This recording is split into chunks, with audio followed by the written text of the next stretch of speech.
So welcome back to the channel. In this live stream, I basically want to give the opportunity to the people that watch the Jeremiah Youmans, aka the Hangar, aka Clarky video I made and uploaded today. I wasn't expecting that type of feedback. I wasn't expecting that type of reactions by people, reacting to my video and specifically bringing in new subscribers, people that are actually genuinely concerned about his overall well-being and mental state. And I just want to say, look, I'm gonna do my best. Well, I actually gonna need I actually need your guys' help because no person is an island. And I think that if we work together, we can actually get to the bottom of this and figure it out. So if you want to join the live stream by adding something, by sharing something that you want to share, I'll leave the link in the chat section.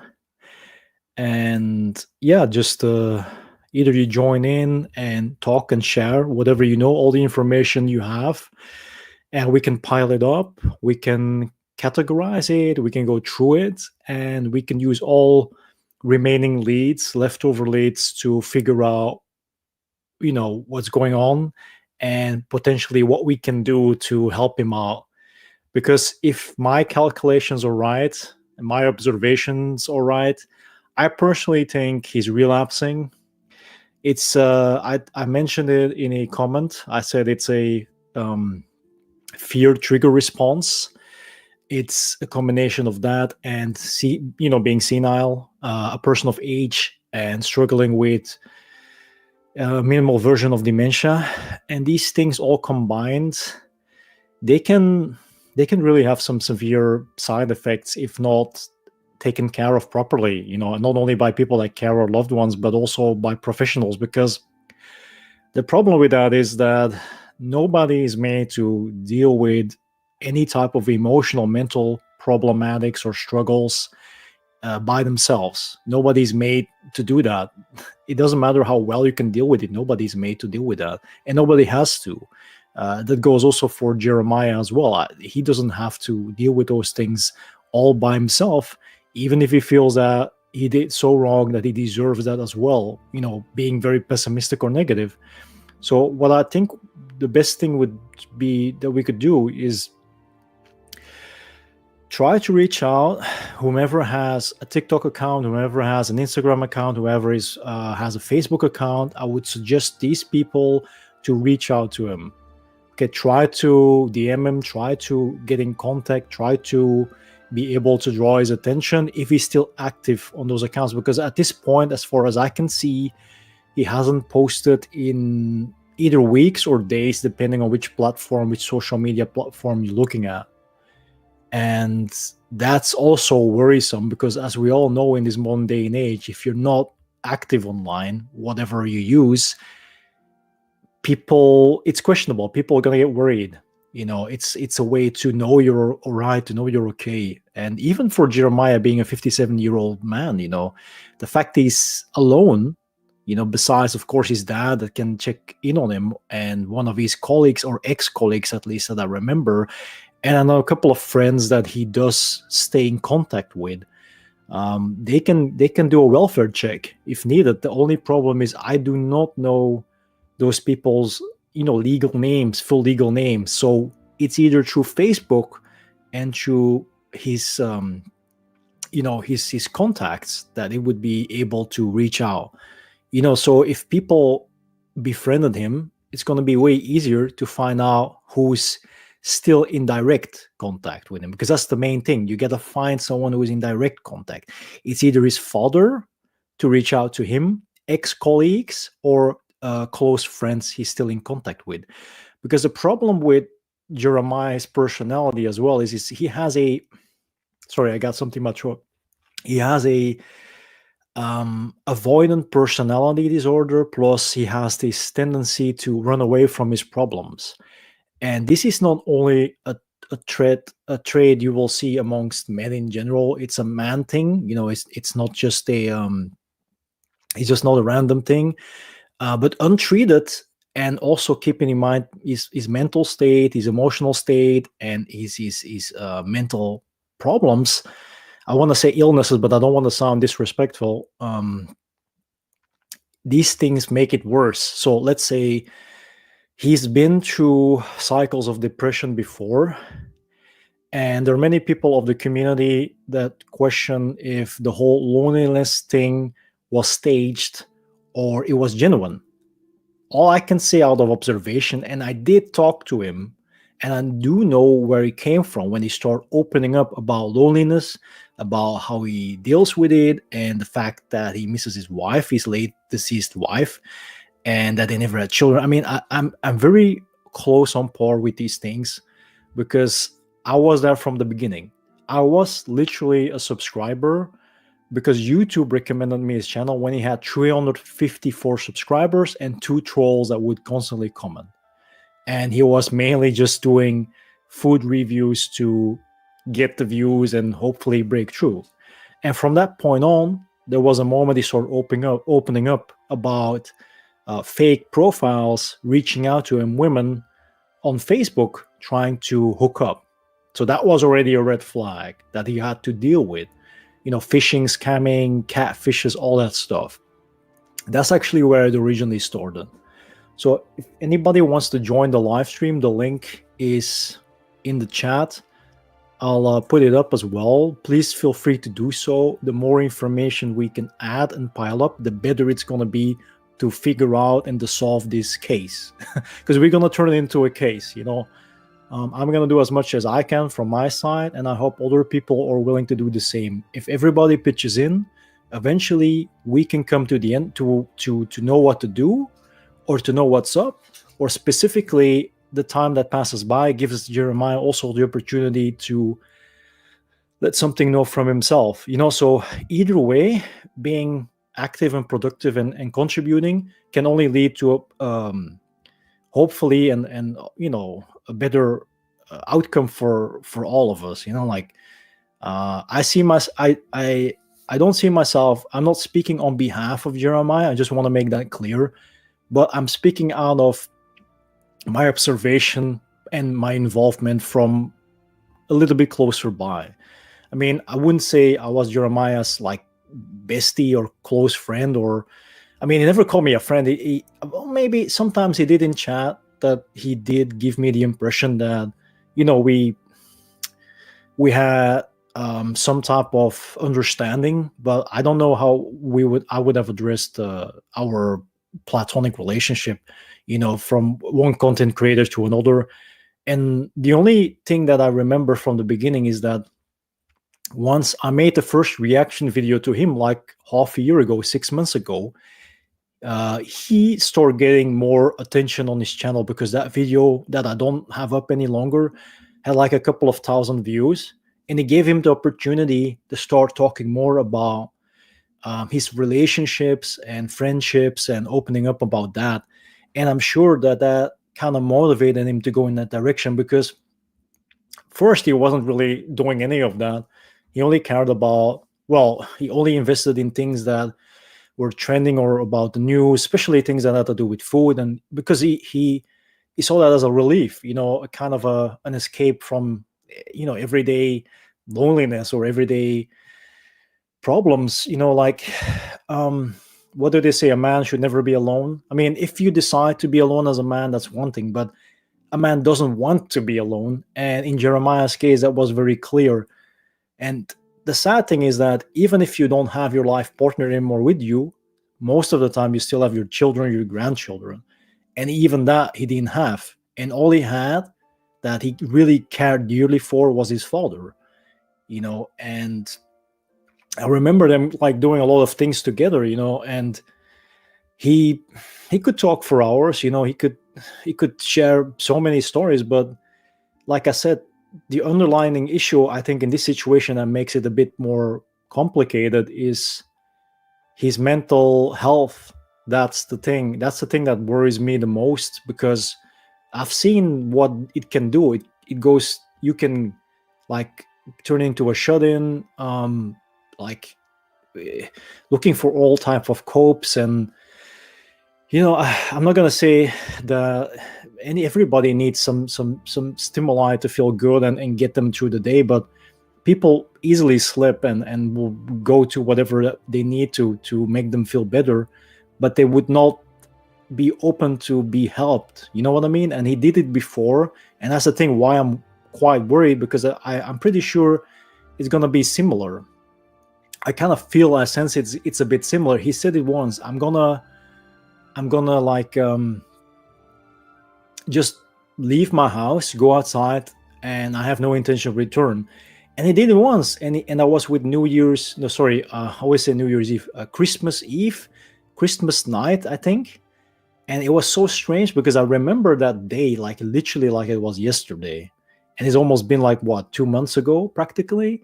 He said he would just go out to clear his head because that time of the year is, for many people, it's either a blessing or a curse. Everybody knows at the end of the year it's either good or bad, right? And for him, it brought up so much memories, so much past memories. And if you're alone and you got to deal with it and you don't have anybody directly in close contact you can talk to, imagine how much your life changes once you have a community that supports you and you're able to be yourself and you're able to be accepted and you're able to share things that that people value equally as you. Imagine that shift that was for him his lifeline, his safety net. So he didn't have that before. So just rewind time. Everything before, the Christmas Eve, the end of December. Excuse me, I got a cough. He didn't have that. So he really needed that. And that's why I said it was a blessing in disguise. It was a prayer being heard. It was a second chance. Like if people believe, in God, it was God literally reaching out to make sure that he wouldn't do anything crazy or he wouldn't put his life on the line. And that made him turn into the prodigal son, funny enough, if you think about it, because he did return home and he did find that blessing waiting. And that's all the new people that subscribed to his channel and that wanted to be there for him. And it was exactly precise, on time, on the right time, the right moment, no coincidence whatsoever. And you could tell that he really appreciated it, because at that point it went hard. And maybe I'm diverting a little bit because there were a lot of things coming to mind again, because I'm really digging back deep into everything he said he did and he shared, like that portion of time specifically. I'm not talking about the last live stream, the last video, the last upload, the last apology video. I'm not talking about that. I'm talking about the moment in time when there was that shift, that was that hope, that glimmer, that glitter of light, a glimmer of light at the end of the tunnel, what he needed. The only sad part is that most people don't know how to deal with all that attention at once, don't know how to filter it. And as you get older, and I'm talking about experience with my grandfather, as you get older, you do need that type of attention. You do need the type of conversations. You do need those things to feel like your life still has value, your life still has purpose, and there is still a point to live. And that was when he started giving up on that idea during that shift. And that's what I think that is happening again, because instead of pushing him forward, trolls and haters and negative comments pushed him back to that point of depression, back to that point of isolation, back to that point of feeling alone in the world. And I believe strongly, with my observance and my speculations and how I see it, and based on whatever I remember him saying specifically, because when I listen to stuff or when I listen to him, I always focused on the words he put emphasis on, the things that I knew that were important. And some people are going to say, I don't remember anything, or he just always said the same thing. In a way, that's true. But in the other way, there were very much hints. And those hints are important to know what is going on now, what he's doing now. I just hope he's not going to try to disappear again from the world or run away from the problems because he feels depressed. And that's what I think in that stage he's in again. He's stuck again. It's like every time you feel like you're getting somewhere in life, you have to start from zero again because you get disappointed, people disappoint you, people you're disappointed in people, or you're disappointed in yourself if you feel you've done something wrong. And there is nothing as terrible as self-guilt. Like, it's like the mindset that you feel you need to be punished or you're a bad person and you don't deserve good things. And that's what happens when you end up in a depression. And I personally think there is nothing as bad, and I don't want to, scare people unnecessarily. I just want to be realistic here. Than to be depressed, isolated, and having to deal with mental health issues because of age. I think that's really, really bad. I mean, depression is bad for a young person, but if you're an elderly person, if you're an older person, and thinking about age and mental health together, it's even worse. Like, it can really, really put you down. And I don't really think that him retreating, whether it's temporary, whether it's permanent, I can't say for sure. I don't really think that's the best thing. But how many times have we seen people on YouTube give up? I give up because I don't have friends. I give up because I don't have a loving partner. I give up because no one likes me. I give up because no one cares for me, about me. It's not the first time. It's not the last time. Everybody knows someone. Everybody has been through it, maybe themselves. And the last thing you want to see is elderly people or people that are of age that self-isolate, because this is self-isolation. It is by choice. But by pressure through trolls and haters and negative comments. So I think, as far as I remember, the last thing, and people, that's why I wanted to ask people to join the live stream to contribute to the pile of information, is what actually happened in the last video or last live stream concerning the apology.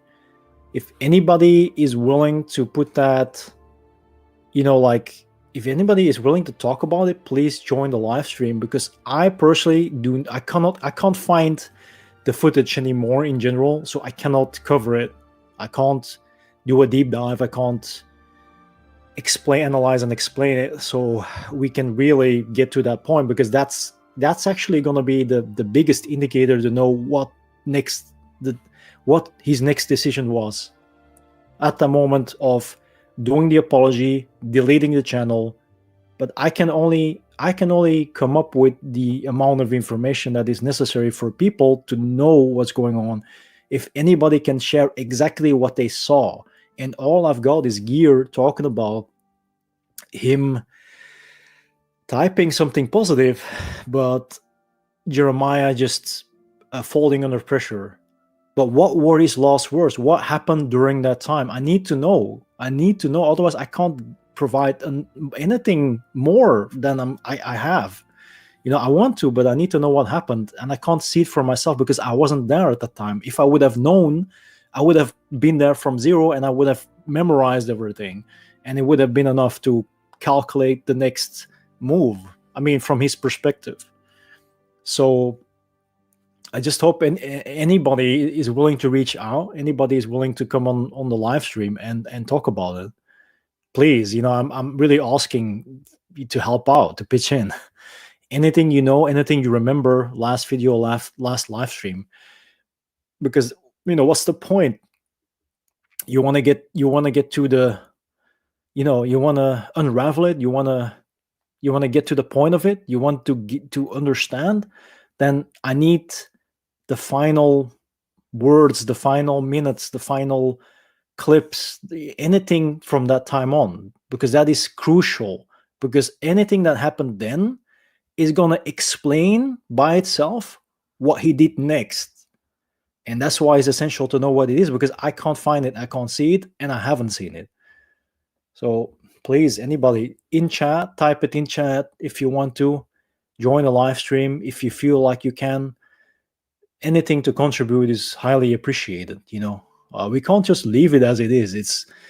I can puzzle and put all these things together, but there is a video. Okay, can you put in the link, for example, that I can put it up, and anybody but from me or Gear, because I haven't been in contact with all the, let's say, the 5 to 10% of subscribers of the Hangar that watched every time. I haven't talked to any one of them yet at this point, and that's why I'm doing the live streams, to give people the opportunity to share more information, because I don't have TikTok, I don't have Instagram, I don't have Facebook, but people who have can reach out. Okay, the Hangar exposed. Okay. Is that a new video? Is that like a new upload, Jada? Is that a new upload? If you have the URL, the link, then it would be easy if it's on YouTube, because then I can put it up on screen and I can watch it, respond to it, and see, what conclusions we can pull out of it. Because besides that, I know that he did multi-uploads on different platforms. Search YouTube. Okay, just give me a second then.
Okay, thanks for sharing. I've got it.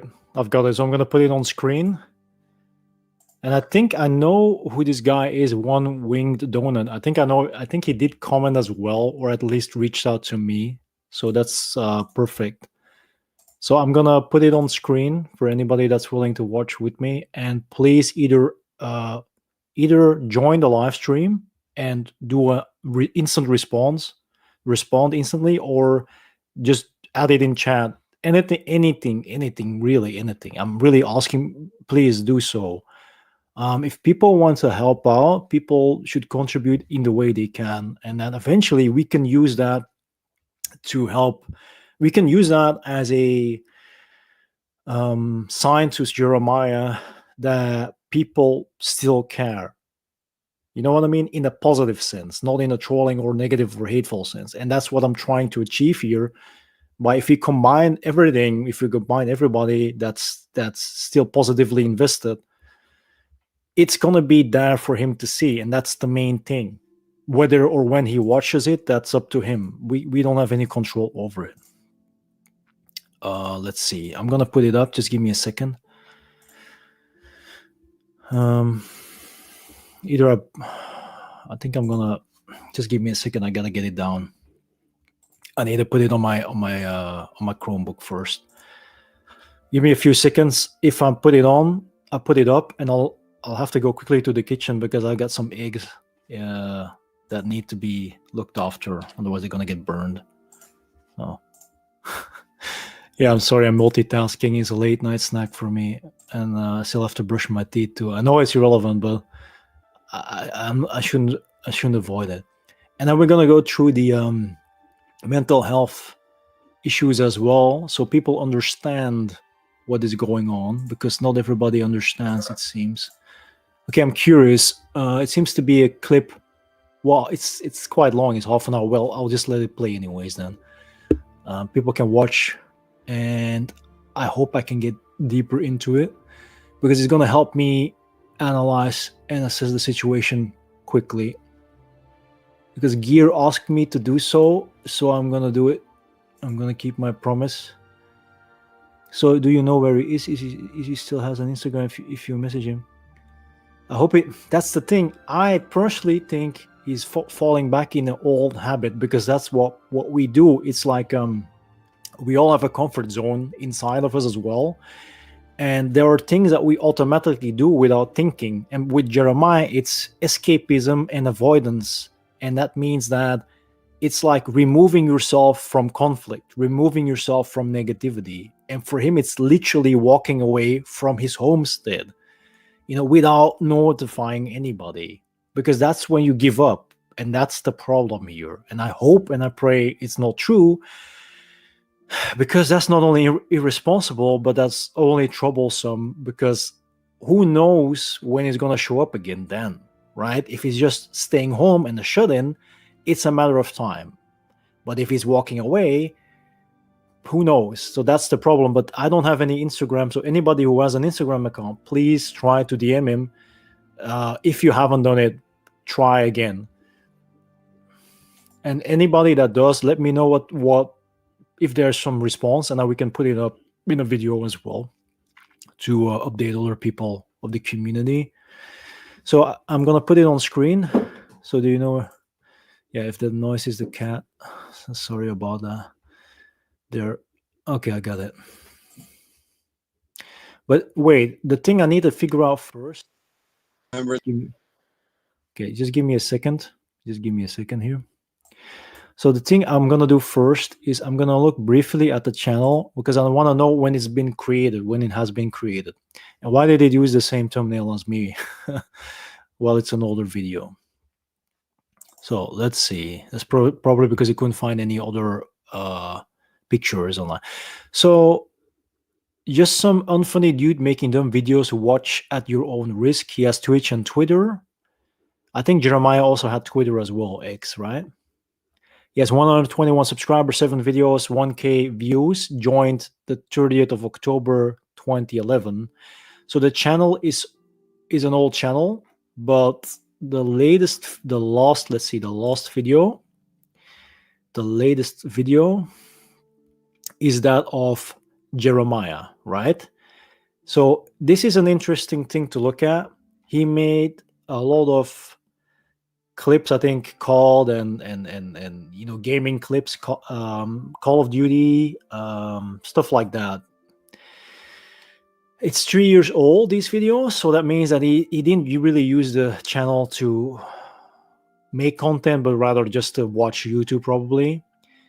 And all of a sudden, now recently, literally 1 day ago, he made a video on Jeremiah. And this is like a clip or a repost or whatever, right? So he was able to get it from, I think, the Wayback Machine, but then you need the URLs. I could have done it as well, but I didn't have no link. So that's the problem. That's why I was struggling. But the point is that why did he make that video yesterday? And why this type of format? Well, he has never done that before. So that means he either was a subscriber or I assume he was a subscriber. So I'm going to put it up. Anyway, thank you for your compassion. Very kind of. Well, I'm doing my best. Look, if I didn't genuinely care, I wouldn't have bothered. But something inside of me told me to just to dig a little deeper, because I genuinely, look, I'm a person that cares about people, and I don't have any issue showing that if I have to, And I felt, because Jeremiah, with whatever he's going through, we did connect on a certain level. And that's the point. That's the thing. Nobody knows, but there were live streams that he joined and he talked to me. And that's like literally more than half a year ago, more than 6 months ago, things that people don't know about. And that's important as well. But I'm going to put the video on. And if you want to join the live stream, please copy and paste the link. And either just remain in chat and just contribute like that as much as you can. And hopefully we're going to get somewhere, We're going to get somewhere. Biden needs a teleprompter to remember the name of his wife. Jeremiah, I'm reading chat right now. Yeah. Someone named Marty wants you to talk about the mob. The mob? Yeah. I don't live that life anymore. I don't know much about it. You don't live that life anymore. What are you trying to tell us, Jeremiah? You was in the mob? You really? I'm just You trying were to. mob. I work for a bad employer who was in that life, and he dragged Okay. a bunch of his employees into it. I didn't want to be dragged into it. I had a bad. No, I don't blame him. Was this in Missouri? So was this the Missouri mob? Let's put it this way. All I know is what I knew. In other words, the crew that I was with, I'm lucky if I knew anyone's last name. It was a meth lab. I'd never been there, never visited. I don't know. He was based out of OKC. The guy that was running the whole thing was based out of Oklahoma City. All I know is what the prosecutors, because when the bust happened, it happened, and the whole thing came down. Did you get like subpoenaed? I had to do community service. I did 2 years of community service. Oh, okay. So you got more than subpoenaed. You got charged with something. Yeah, you got charged. I don't know anything because everything was compartmentalized. Like the military. I mean, you only knew was it. Yeah, but like you could. Yeah, but like. Oh yeah, I know. What I'm getting at is you were involved in something though that got you charged, where you had to do community service. So you only knew what you were involved in. Well, we would use senior citizens to haul our packages to various cities on the Greyhound bus, like 80-year-old senior women. No one ever questions grandma. Yeah, kind of like the movie The Mule with Clint Eastwood. Some 80-year-old woman, she'll deliver a package for us to LA or whatever. No one questions grandma. There were no drug-sniffing dogs. It was shipped out of Greyhound, not an airport. Everyone's focused on the airport. What do you know about the meth labs in Lawrence County, Missouri? I said, I don't know anything. Never been there. Saw anything. I never saw anything. I was in charge of one little thing. That was it. And then whenever the bust happened, you got wrapped up in it, and then you got charged somehow. I was just an employee. I was an employee, but the guy who owned the place I was working at, he was in that life. We're just minimum wage employees. We do what we're told. I don't know anything. I did what I was told, paid to do. And then you got beyond that. Charged. I don't know anything. Like the legal system must have been pretty corrupt back then, because like I'm having a hard time seeing what you could even be charged with, really. Well, you could get because I was recruiting people to take the package and put it in their luggage and take it with them. That's what I was charged with. I was a recruiter.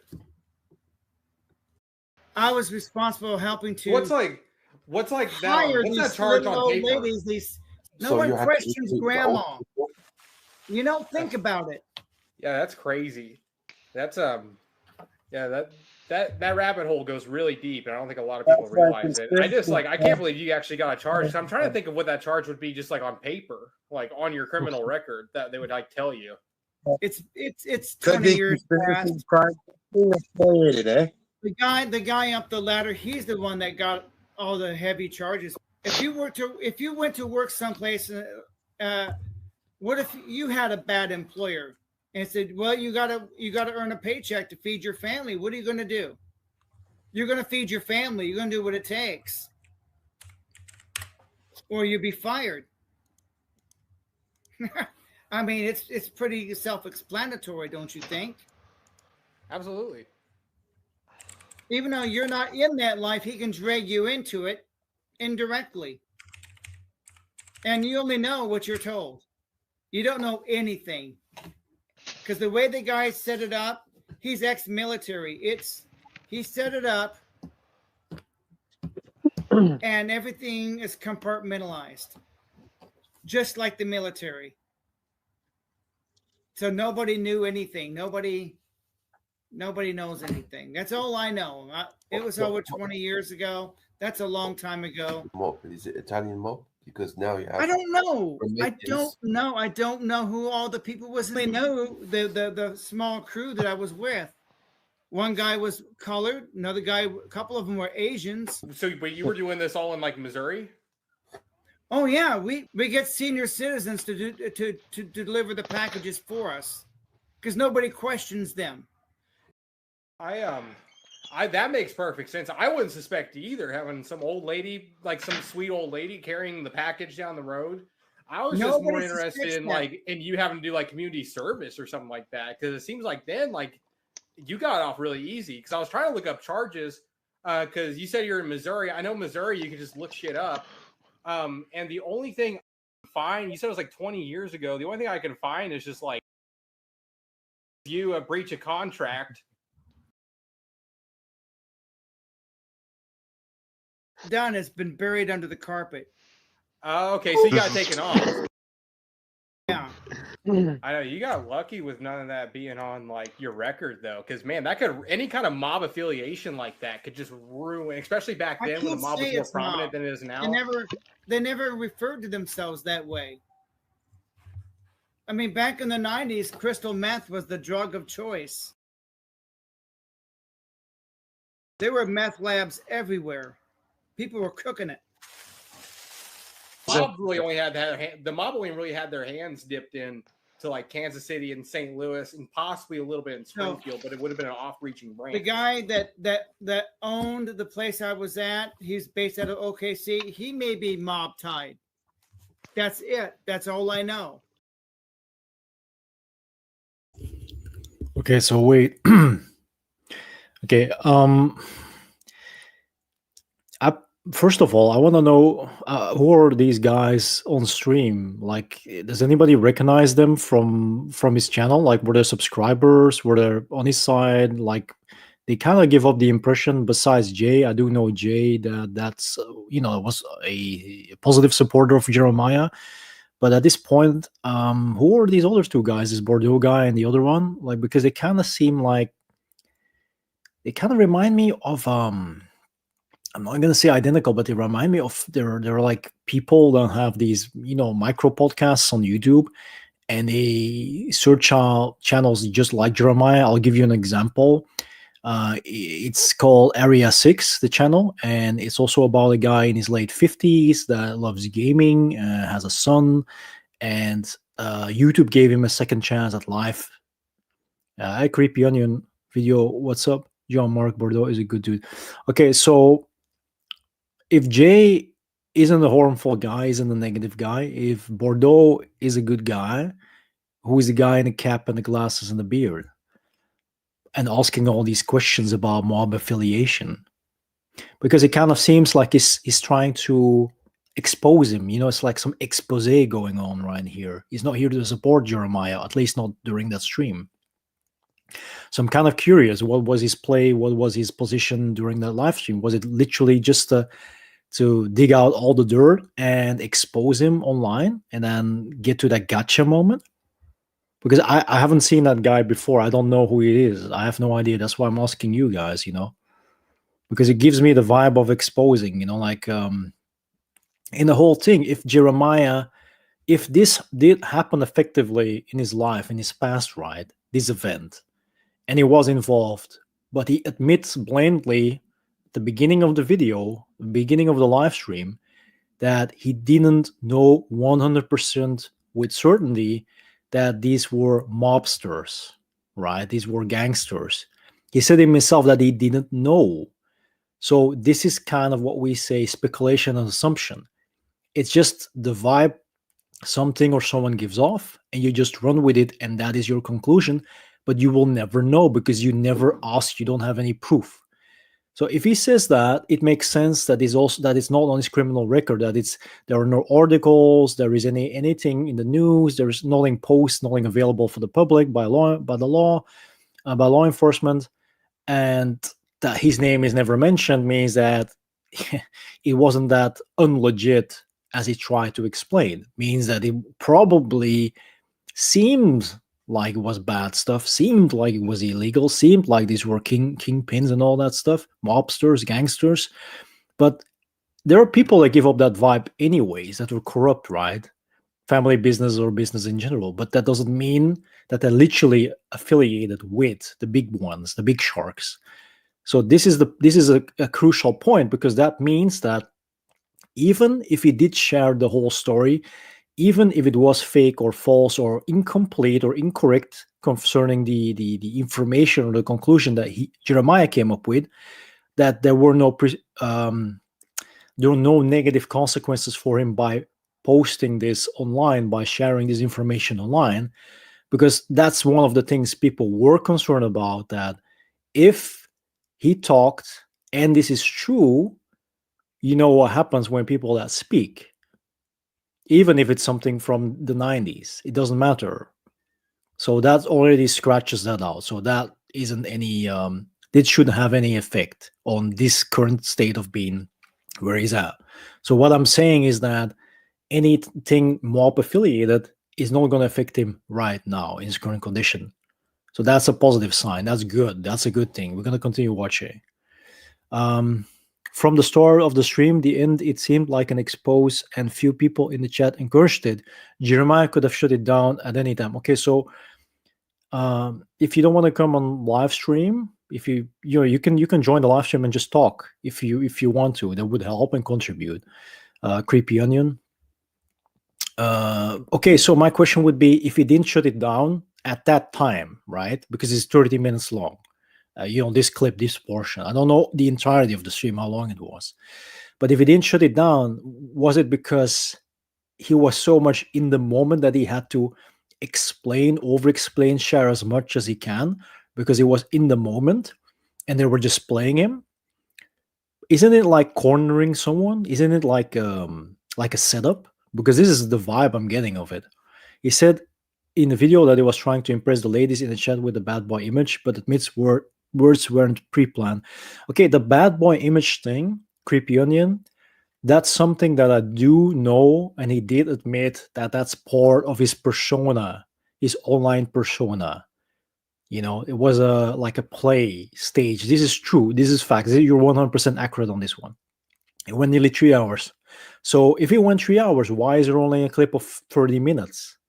Because these 30 minutes, I'm not going to say it's not going to be enough, but I'm pretty sure there's going to be more information in this 3 hours. Can anybody find these 3 hours? The Wayback Machine should provide it. So if someone has this URL, we should be able to get it through the Wayback Machine, right? These 3 hours. Because then I can do some serious digging on that. And if you want to be in the live stream, please copy and paste the link. I marked it. It's in the chat. And you can join and talk and speak your mind if you feel like it. Anything that you can contribute, anything that can help, please do so. I'm really doing it to reach out to Jeremiah, and hopefully he's going to find it at some point in time, right? Peon on the bottom. That's why nothing happened. It's the big guys on top. They're the ones who get busted. Us little guys, nothing happens to us. You doing it before you kind of realized what was going on? Oh, I knew what was going on From the get-go, you knew? Stupid. I never saw anything. I can't prove anything, but I kind of knew that something was up. Something Okay. 2 and 2 are not adding up here. You know what? Okay, everything's clicking with me now. I see how they did it. Whenever they charge you.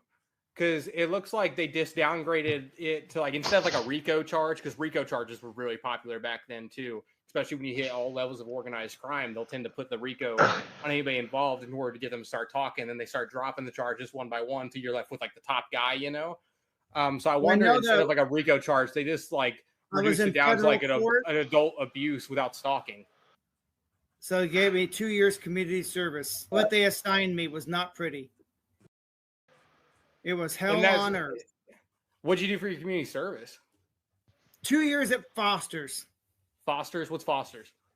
Like a foster care, or is that a business? Yeah, Foster's nursing home. It's hell on earth. Okay. Yeah, you don't want to be there. How many hours you had to get in? Was 2 whole years? Yeah.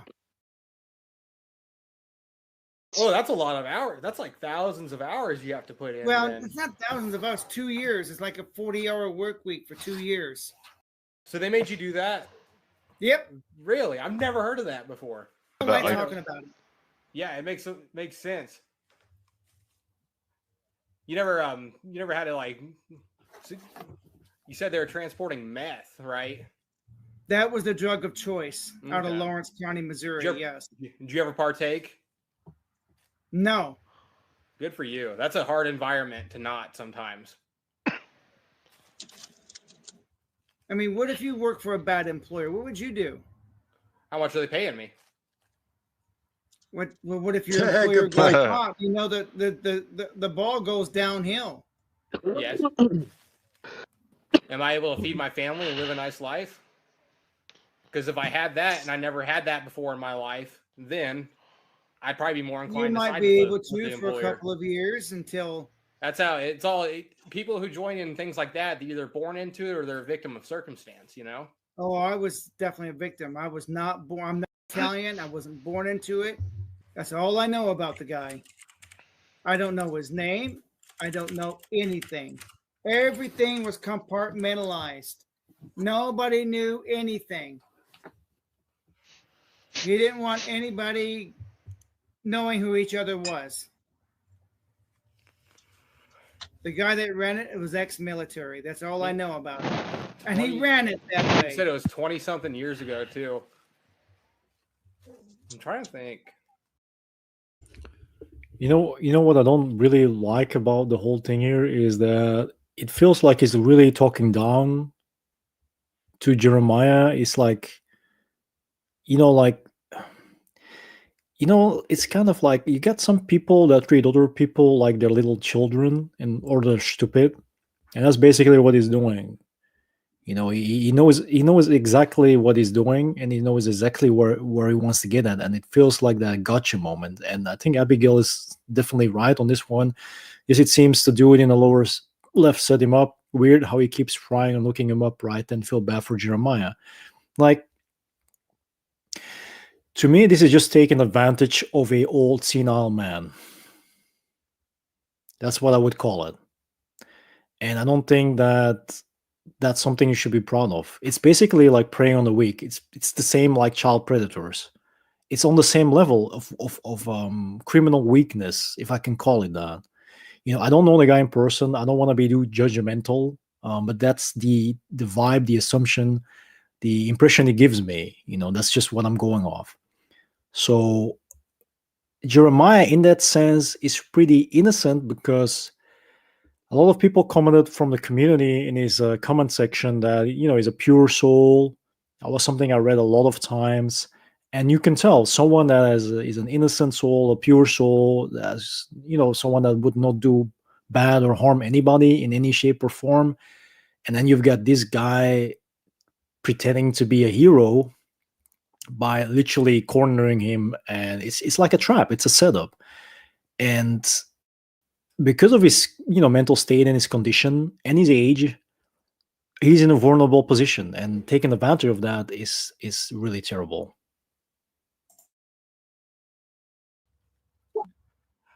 Huh. That's great. You just must have been on the tail end of that, because it looks like, from what I'm seeing here, the last remaining mob that was running Oklahoma City was defunct in 2004. Well, this guy may not even be mafia related. I don't know anything about the guy. Except he was living in Oklahoma City. That's where he lived. Beyond that, I know nothing about him. Don't know his name. Don't know anything. Everything's compartmentalized. You know nothing. It's like if you were to work at Area 51. What do you know? Only what you're told. I mean, he still got busted. Yeah, but I feel like when it comes to stuff like that, it's not if, it's when, with how technology is adapted over time, police's job are getting a lot easier. It's harder. Everybody has cameras on their front doors now. He had a chain of restaurants, all I know about him, and he used that as his front. Was it Wendy's? No. Oh. I don't know any. And then were you working at, what was the business? What was the front? Okay, so I got to point one other thing out. The guy said, was it Wendy's with this again, that cocky, arrogant attitude, right? Do you know really why I asked it in that way, in that manner? Is because Jeremiah made a lot of food review videos addressing Wendy's, addressing Wendy's, and their food and all that stuff. And that's just basically mockery. This pure mockery. That's the same thing like, someone is fond of McDonald's, and then instead of just understanding and accepting that and just, that's what it is, you're gonna lay it on, like, you want to give the person the impression that it's stupid, that the person is stupid once again. And that's something I just picked up. And of course, Jeremiah is not going to know this because Jeremiah is too busy with other stuff. Like I said, keep in mind his mental health and him being senile and him struggling with certain aspects in life as being a single lonely male. Was it a restaurant too? Or Yeah, I worked in a restaurant. Yeah, I worked in a cafeteria there. I can't tell you anything because I don't know anything. But I can tell you this, it's nothing like you see on The Sopranos. If you were running an organization, you'd make sure your employees knew as little as possible. If you had a rat, what damage could they do? He might know one or two people, and that's it. You know what I'm saying? If somebody ratted you, he's not hurting the whole organization.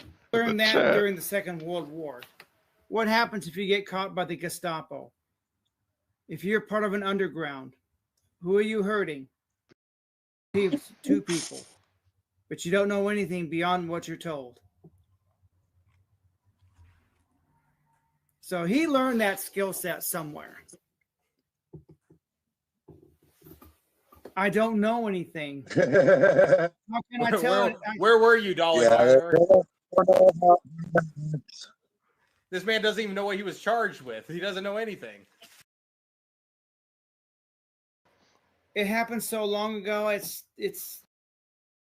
I don't know why I'm talking about this. I don't want to talk about this. Let's move on. It's good. It's good conversation. Oh no, it's life experience. It's perspective. You haven't. Okay, so there you go. Once again, exactly what I thought. Like the denigration, pulling him down, pushing him in a corner, group pressure or ego pressure, or it's like when a person wants to dominate a conversation. Actually, in a sort of mild way, it's kind of what police officers do as well. Detectives in interrogations, stuff like that. You make them reveal a lot of stuff. You create the impression that they want to tell the story, but you're putting them in a position to give you the answers what you want. Like it seems like it's your idea to talk about it, but actually you got pressured into talking about it. And that's what he's doing. It's a tactic. It's a manipulation tactic. I've seen it before. And then it's just, if it's mono on mono, it's the stronger one that comes out on top. And like I said, again, keeping in mind Jeremiah and his position, all the things, like I said, emotional, mental, and in general, overall, his health as a man in his late 50s, you think it's something that will happen. And at the point that you realize that he realized that he was already going way beyond the point of it being okay, and not talking about because he revealed some details, talking about the subject matter, and then he still wants to continue it. That shows, that's like not good friends. And I remember people saying, don't waste time on trolls, don't waste time on haters, leave them for what it is. But he wanted to embrace everybody, the haters, the trolls, the community. And again, kindness gets punished. Remember the quote, no good deed goes unpunished. And this is a prime example of that IRL, sadly enough. Creepy Onion says, made a few jokes earlier going off that stream about the little old ladies because I didn't make none of it seriously.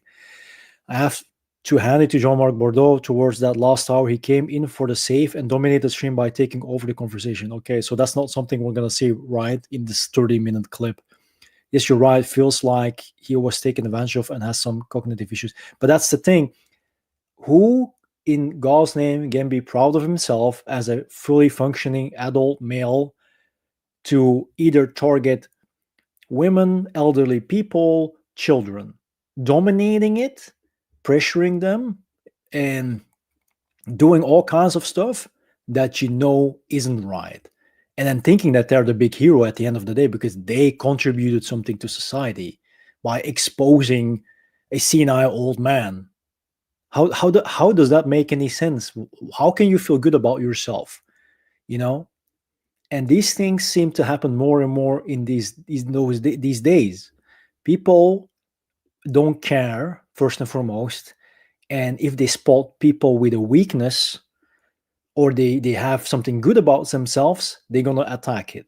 And this is a prime example. That's something I got completely tired of. That's why I always kept an ear and an eye out for Jeremiah. Even if I wasn't in chat, even I wasn't in live stream, I was still lurking in the background in a good way, because it's kind of like what do you do as a good friend? You keep an eye on the one you care for. You don't interfere, but you do keep an eye. And that's my way of keeping tabs and making sure someone's okay. And if I would have known this, I would have tried already to reach out in advance. But I didn't know. I was too late to this event. So that's the sad part. Yeah, but Perspective on things. I didn't get anything because I don't know anything. I was just a peon. Just a peon, a guy at the bottom of the totem. Yeah, no, I got it. If you want to talk mob All stuff, he knew, he go So- talk to Michael Francis. He's got a real colorful story. Who's that? I'm getting an echo. I think it's from Jay.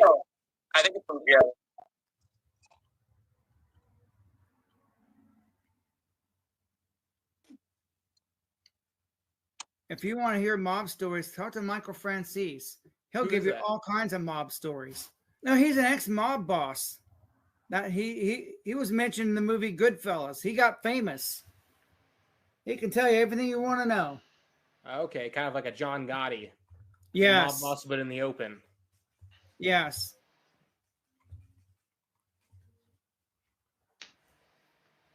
Yeah. I did a lot of interesting things with my life, but nobody asked me about my military career either. What's your military career? I'll ask you. I'll bite. I didn't do anything special there either. Well, There's nothing to talk about there either. what? I mean, I'm not a war hero. I'm nobody's hero. I just had a job like everybody You just else. wanted to talk about this. You just said nobody asked me about my military career. I was in the You're like, military ah, for 10 fuck, years. it's nothing. It's nothing. Not me. Not me. Nothing to talk about because I didn't do anything. Oh, stop shooting the shit I'm with not him. Tom Cruise. It's all for the college money. Air Force. College money, Air Force. What'd you get on your ASMAT? What? What'd you get on your ASMAT? I gotta go look it up because I don't You have got all file that back? stuff. What? I said you said you. Oh, I thought you were about to pull out the. No, I've got to go digging around for it. Gotcha. I'm old. I don't remember much of anything. What year were you in the military? From 85 to 95. 85. So you did a 10-year. 10-year. So you have full, like, you still have your full veteran. No, you got to put in another 20. I mean, I do get some veterans benefits. Yes, I do. Yes. Well, no, but like to Yeah. get like the long-term benefits, especially with like the U.S. Army, you just need to sign a 6-year contract. So was that not the same back then? No, I did sign a 6-year contract after they paid for my college education. Okay. Then you see, signed 4 They more paid years for later. college and then decided, well, now that you 'Cause you graduated did 10 years college, total. you owe us 6 years. Like they Okay. wanted their money back. Really? When? Huh? You see, they sent me to college. Did you get injured or anything early on in No. like training? No, they paid for college education. Out as in the military. What was? I was a lieutenant. What? Okay. Yeah, just a puny little lieutenant. Amount to anything. Didn't Did do you shit. Did you gain medals or nobody's anything just from hero. service? I'm not a hero. I'm nobody. Give you they didn't give you a uniform or anything?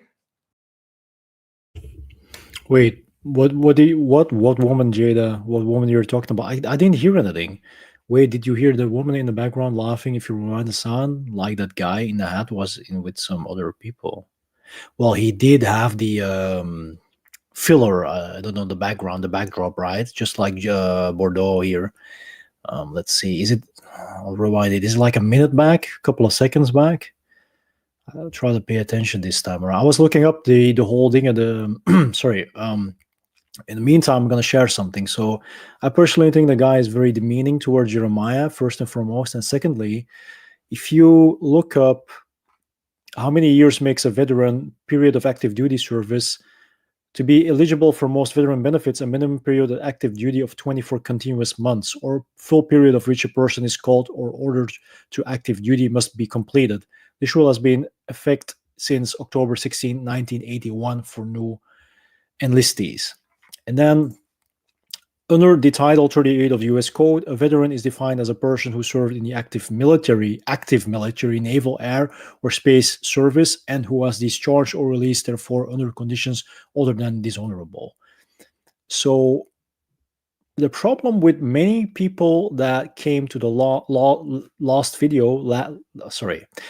videos and latter live streams, these were actual ex-military people, and it's like still stuck in my mind because these comments, many people might have seen it, they were like literally popping on the screen, and it said like, you can delete all the videos you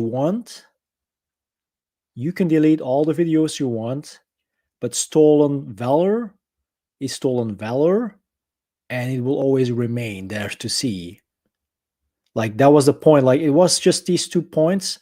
You can delete all the videos you want, and stolen valor is stolen valor, and they will be coming knocking. They will come knocking. So it was a threat. I don't remember the person that posted it, but that's something I do remember concerning this topic.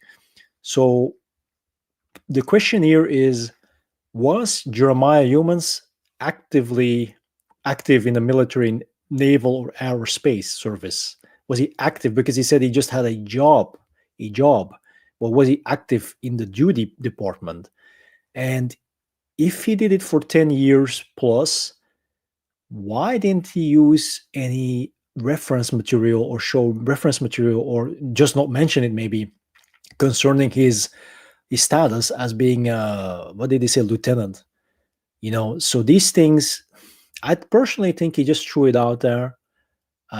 It's like it just came to his mind. Like, for example, let's say someone asks me, can you cook well? And I'm like, yeah, I used to cook in a famous kitchen with a famous chef by his side, and I learned some skills from him. And then the person going to ask me, can you share your references? Can you share it with me? Yeah, and I would be like, oh, sorry, it's somewhere in some cabinet here, but I can assure you. Now, that's going to be a problem for many people. And to this guy, whomever he might be, that it was on purpose, because that's like trapping a person again, because it's like, that they don't care about you. They don't care about you. They just want to see you fall over your own words and catch you every time, and pile it up and say to the people, the audience, you see, I told you so. I'm going to do a few minutes back. Okay, thanks. I'll do it. Food, tolls, and home. I will help out. Just jumping on the live. Did a quick video. Okay, nice. Perfect. Thank you very much. Gonna help each other out, right? Sounds like the guy was impressing a woman and was laughing, saying, just finish him. Sounds like a Mortal Kombat code or something like that. Okay, let's try. So you said a couple of minutes, right? 15. Wait, let's see. I'll put it back at 16. 10 years total. You owe us 6 years. Like they wanted their money back. Really? When? Huh. You see, they sent me to college. Did you get injured or anything early on in No. like training? No. They paid for college education. Your full veteran. No, you gotta put in another 20. I mean, I do get some veterans benefits. Yes, I do. Yes. Well, no, but like to Yeah. get like the long-term benefits, especially with like the U.S. Army, you just need to sign a 6-year contract. So was that not the same back then? No, I did sign a 6-year contract after they paid for my college education. Okay. Then you signed 4 They more paid years for later. college and then decided, well, now that you Because graduated you did 10 years college, total. I gotta go look it up because I don't have all File that back. stuff. What? I said you said you. Oh, I thought you were about to pull out the. No, I've got to go digging around for it. Gotcha. I'm old.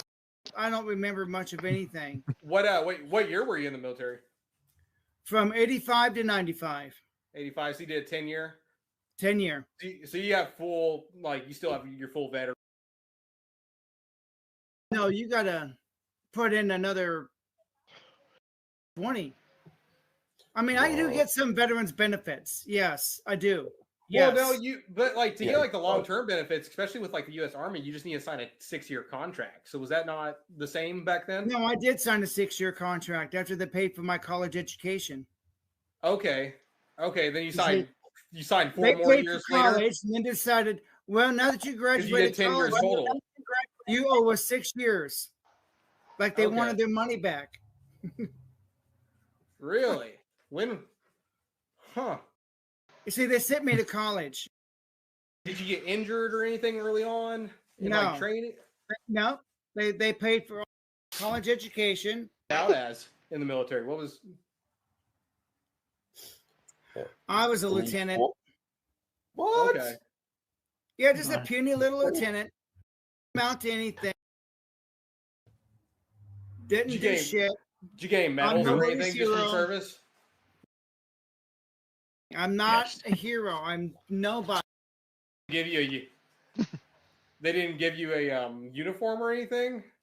Oh, Like, yeah. because like 6 years is there would be a long time, so you had to have some kind of job or MOS or I did air traffic control. okay. The guy that planes crashing into each other. Were you in Washington D.C.? Hell no. I gotcha. Did after the military? Because that's a pretty hard field to get into. No, Wait, was that Bordeaux? Wasn't he like doing a timeout? I think he was doing it right with his hands. Kind of seemed like it. And I told him in the chat to be careful with letting faceless people on chat. The prankster tried to get him stream struck down with X stuff. Okay. Can you elaborate a little bit on that? Hey man, a decent guy. Can you are you updated about the situation? Say hi to decent guy. He's my moderator.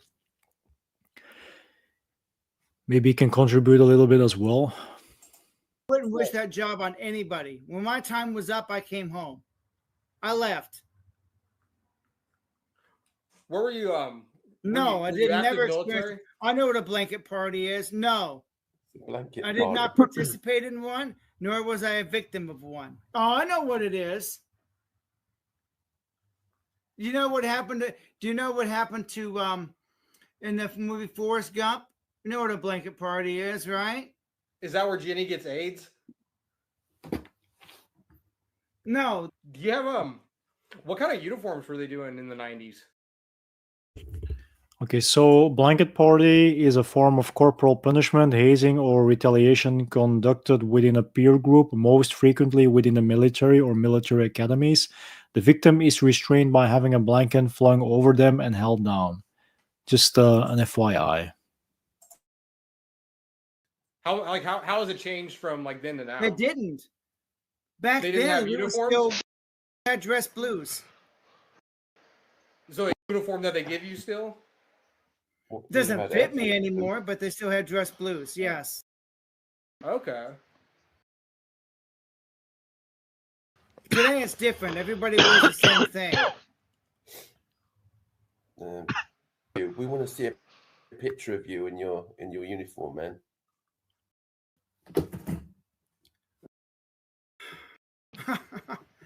Yeah.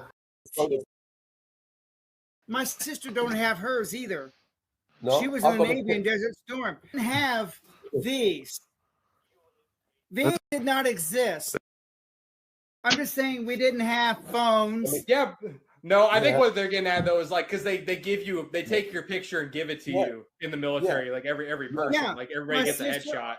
If she was in the Navy, right? I tried to get some of her pictures because she served in Desert Storm. Now Yeah. she's the hero. I mean, I was in We the have Navy. I can go No right pictures now and of get her. my picture. We can't dig up a picture. I've Not got a whole album. a uniform somewhere What's in a it? box somewhere. It's like I wish I had my little derby not the Air car from the Force Cub one. Scouts. That's The Cub buried one, not the Air somewhere. Force one. I wish I had my Aquila rocket from the Cub Scouts. That's buried somewhere. My That's sister, cool. she was right. We have photographs of her and her. What You got no photographs we had pictures? were lost. So when they're gone, they're gone. It's like, Oh, man. Yeah, that would have Service been a medal. unit picture in the Air Force, man. I I have can go and get my Navy. Oh, you're in the Navy, Gordo? Yeah. I mean, he I is can Navy. get Oh, my cool. Navy. I can get my Navy picture like back I don't in have 1 any minute. of that military stuff. Yours? When did you serve? Not very long. I dig some out because I got pictures of me on my training course. I've got all them. I've got hundreds of them. Okay. I've got a whole album of them. What That's So what you see? You just did. You say you just did like a short stint. Is what? Yeah. So petty officer. So that's like, was it E5 in the US system? Something Repeat like that. that. Was it E5 in the US? So they have like a classification. So you have like an E2, Yeah. E3, A4, A5.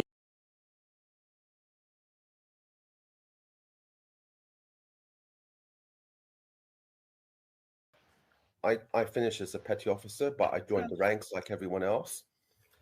And I was motivated to go up. So I was Do you motivated. do you get good benefits that kind of follow you the rest of your life, or do you have to like serve longer to earn that? Because I'm not familiar with your guys' like healthcare system much either.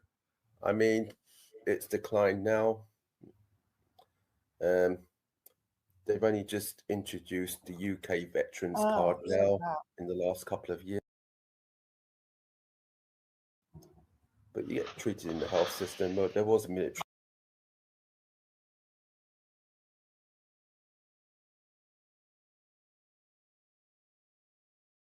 I was motivated by the accommodation.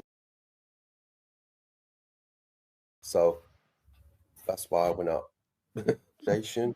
I want to be in the building there when they got tables, like the equivalent of the sergeant's mess when they got knives and forks on the tables. I want to be over there. Yeah. So I was motivated to get over there, but I reached my ceiling. I just couldn't get any higher than that. Okay. I wanted to become an officer, but they just keep reaching the carrot out to you, and you're thinking, do I sign up for another 3 years, 4 years? Were you able to do like the entire time you were in? Because UK regiments like the Grenadier Guards, Blues and Royals, Lifeguards are stuck up. What was that picture? It was what he just showed. Does anybody recognize it? Who is on it? Him and who's the other guy on it?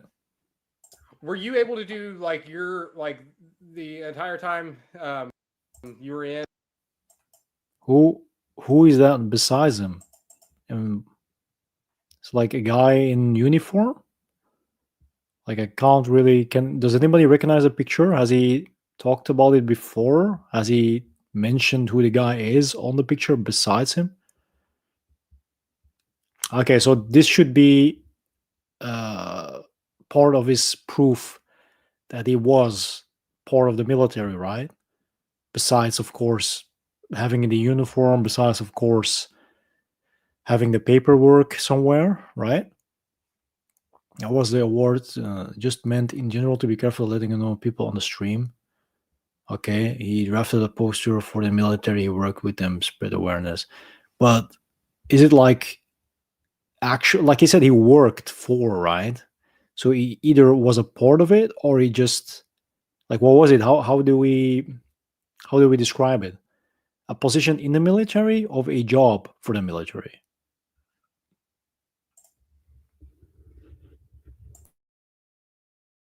Because UK regiments like the Grenadier Guards, Blues and Royals, Lifeguards are stuck at, So Yeah, that's what I was saying. I'm sorry, I haven't been. I don't totally. In the conversation.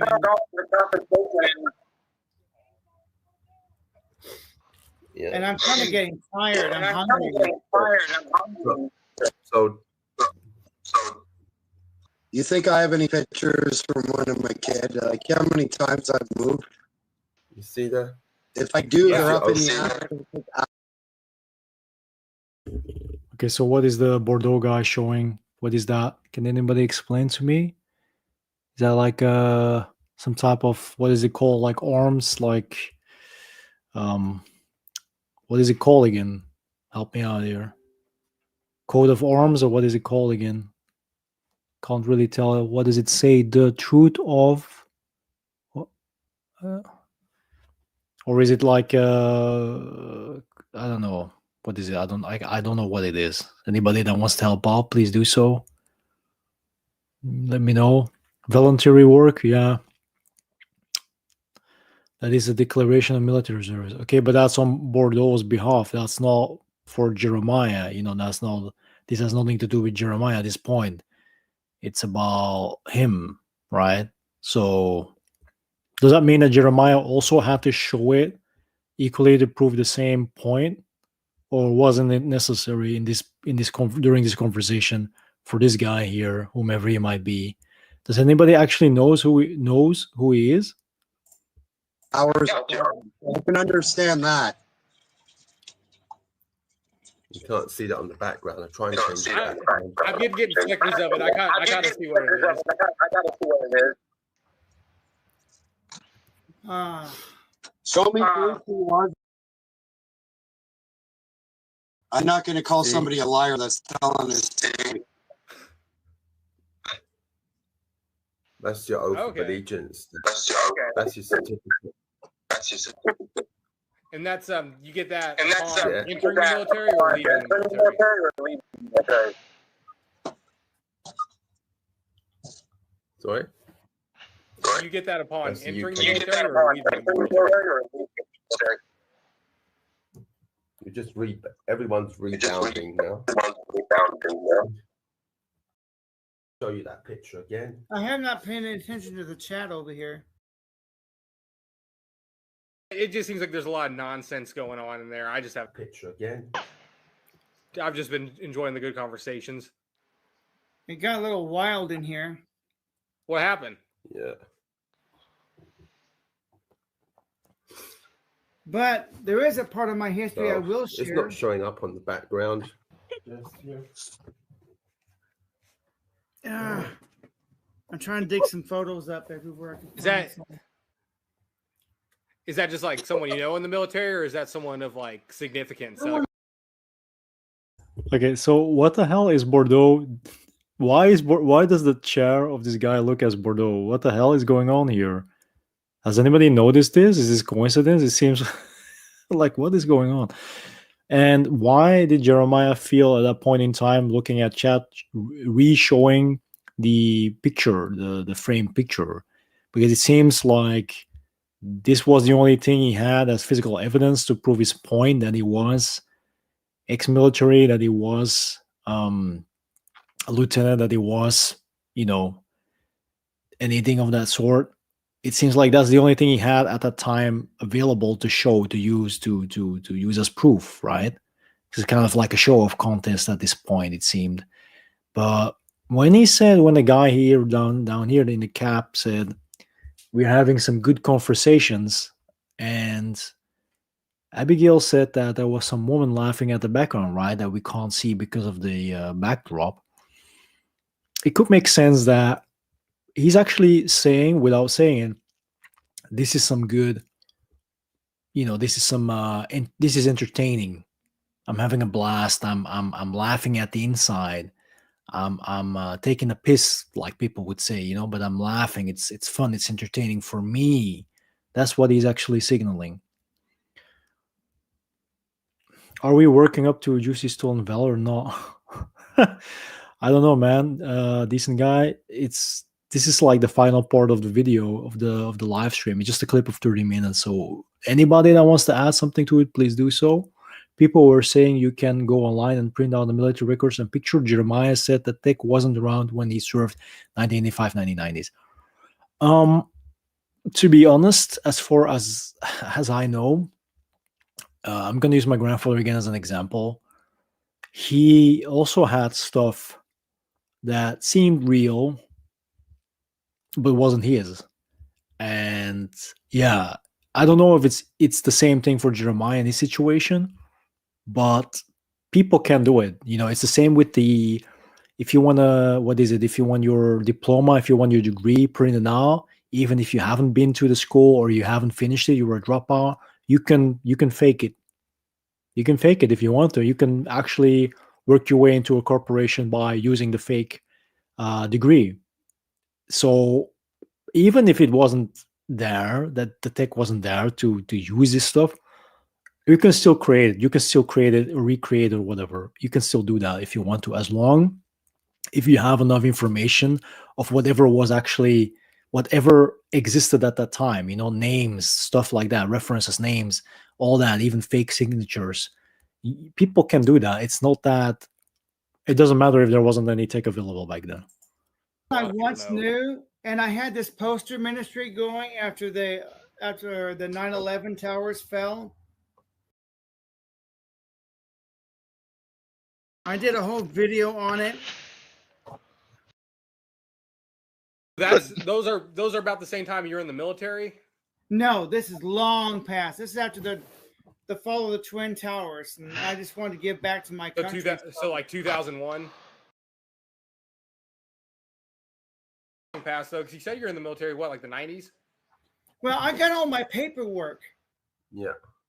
Paperwork I have. Yeah, just go and get it, man. I tried to find. That's my nephew.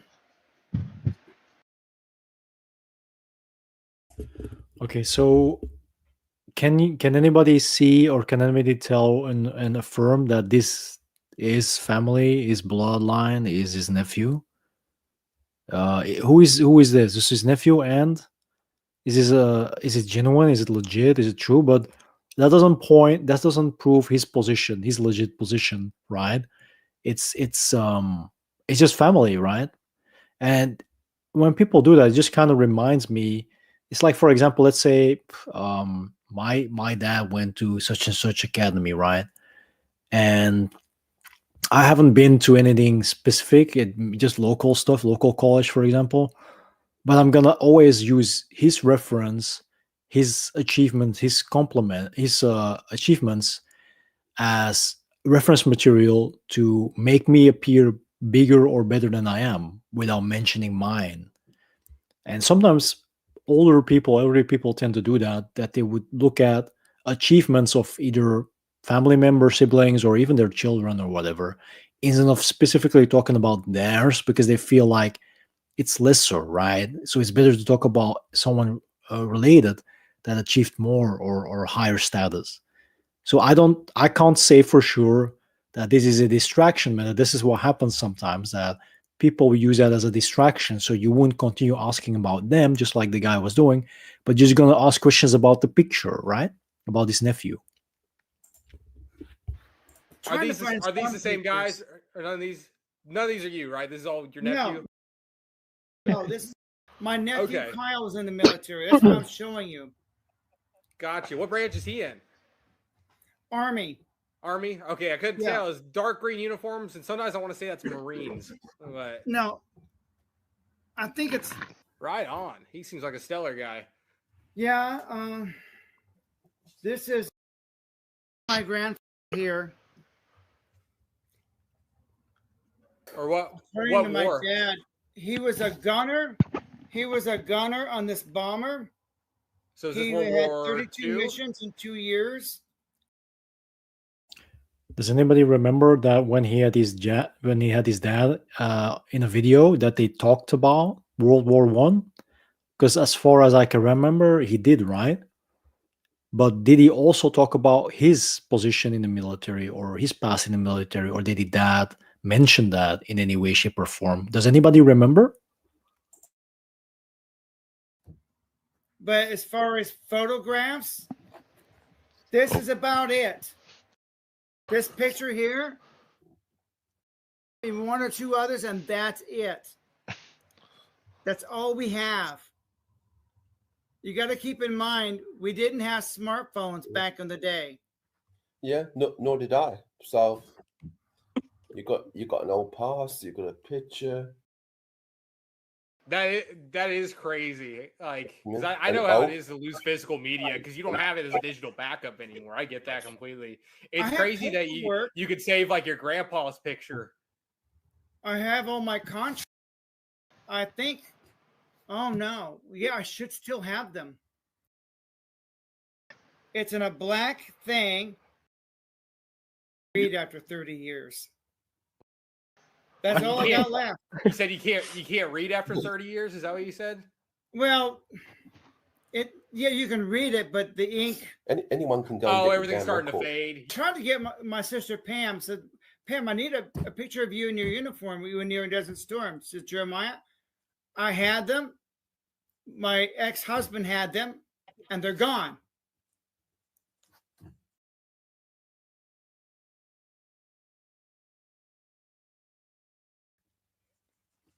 So, but now everybody says, well, where's all your photographs? Well, we didn't have smartphones back then. Doesn't matter.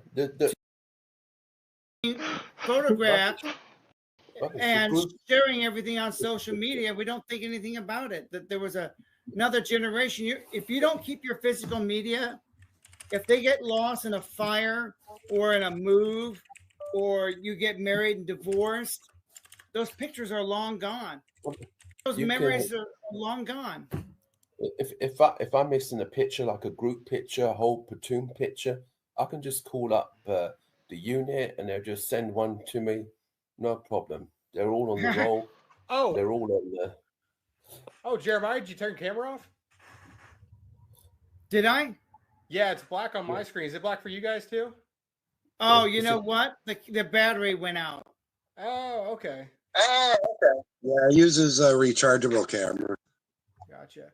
Yeah, hey, I found a governmental like archive website that can save like everybody who served. I'm gonna see if I can find you on this. See if you've been archived. I don't know your last name.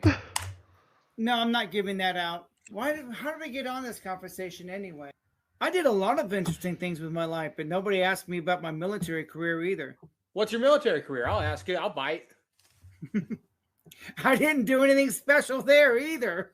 Well, there's nothing to talk about there either. Okay, so this is an important part. Actually, it's good that they actually added it in the re-upload of the partial clip of the stream. Actually, gonna replay it. I'm gonna explain when I'm reading into it, right? See, don't go back too much because don't need that guy to be talking too much. I don't really like him. Me about my military career either. What's your military career? I'll ask you. I'll bite. Okay, look at his facial expression. Okay, take a close look, right? I didn't do anything special there either. Okay, so what does the body language explain to us? Squinting the eyes, narrowing the lips and all that stuff, and then going back, moving backwards. What does that represent? Like, what happens in nature, for example, even with humans, when you feel threatened? Either you stand your ground, you counterattack, or you move back. All right, keep that in mind when I'm saying, right? Well, That's nothing Okay, looking around, looking at the screen, looking for help. It's like, hey guys, someone please help me out, bail me out. to talk about there either. The raising of the voice, you know, the squeaky voice, the high-pitched voice. That's actually the highest level of uncomfort. Like, I'm so uncomfortable at this moment in time. I wish I could disappear. So much. Where Bordeaux was talking about like pulling up like military photos. My sister, Pam, she doesn't have her pictures either. But she's got her documents. She's got that. If my channel went to all politics, I'd have 1 million subscribers. That's kind of the goal, ain't it? No. You don't want to get that big? No. Where do you want to get at? Where's like a happy medium for you? About 10,000. 10,000 Stay under the radar. to like make good money on 10,000, or is that like I have a I don't know. I don't know how YouTube's like ad sponsorship program. Well, works. see, I'm almost 60, so I've got I have an IRA. I can work a part-time job, make Okay. a thousand or so, a couple thousand a month on YouTube. I'm fine. To me, it's just a side hustle. No, I don't want to be rich and famous. No, I want to fly under the radar. Yeah, I'm gonna have to cut this short because I'm tired, guys. We've been on for 3 hours. Yeah, maybe we can try to uncover some of your old pictures later, because I'm not finding anything about Jeremiah Youmans in the Navy or in the Air Force. I mean, I apologize, I misspoke. Well, I gotta let you go. Bye bye. 3 hours. I'm tired. I'm tired. That's a long stream. I can't That's a long. Good night, man. Yeah, we might continue to. Hey, you vote for your service.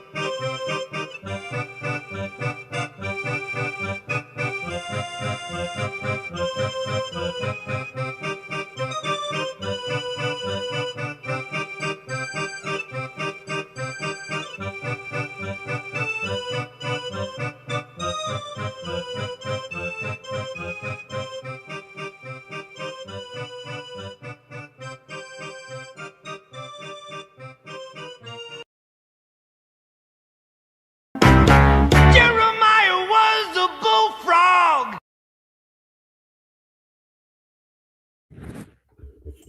Okay, what was that in the last part of the chat? It seems like it was a fan base of the guy. What's his name? Sam then? Wait, I have to actually double check. Just give me a second. I'm gonna try something. I want to know what the guy's name is actually briefly. Just give me a second.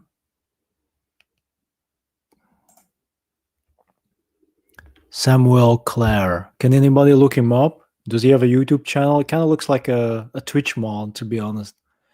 I mean, but Mario from New York. Is it true that his Facebook channel got deleted recently? Then I wasn't aware, because if you do look him up, it does still pop up in the search. So is you think he's deleting other social media as well at the same time?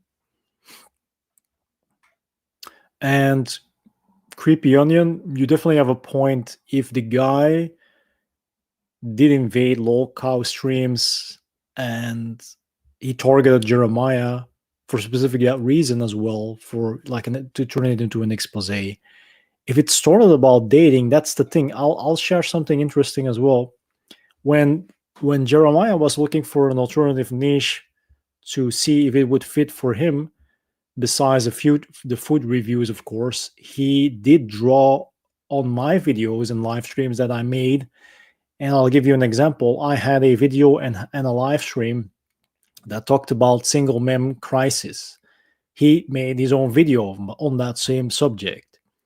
Afterwards, I covered a video on my second channel concerning Courtney Ryan and first dates and first date impressions and stuff like that. A video Courtney Ryan uploaded, a big YouTuber of practically over 500,000. And what happened is that Jeremiah made exactly the same response video without using StreamYard. He just used his MacBook to show the YouTube video and talk about it and go through the comments. All, again, dating, relationship related, right? So he was drawing inspiration of my channel to look for new videos to make and topics that might be relevant and branch out in that niche. That was before he was monetized. That was before he got his 5-6K. Okay, keep that in mind. And then all of a sudden, I remember that he tried even the hashtag loneliness. And what I would call this situation when he tried that on, what was it again, Christmas Eve, Christmas night, and he made that video from, the loneliness thing, and he used the hashtag loneliness. He was doing a Mr. Gaming a Tourist. Exactly. And you know what's weird? That day, that evening, I was thinking about, should I make a video and talk about the fact that I didn't get a date at the end of the year. I didn't get a date during Christmas Day, Christmas night, and I'm alone. That would make a good video, in combination, the day, the time period, and the subject. And literally, I was thinking that, and Jeremiah uploaded this video, and I saw it the day afterwards. How coincidental is that? I was thinking about that. He makes the video, he uploads the video. Same idea, same subject. So I knew in advance that he was trying to find himself in that niche, in that category. The first video I ever covered on him was that there were women trying to scam him on Facebook, phishing and catfishes and all that stuff, fake female profiles, and trying to lure him for money and all that stuff, right? And then afterwards, the second response video was the second video on that loneliness video, right? And then he responded and he said, thank you.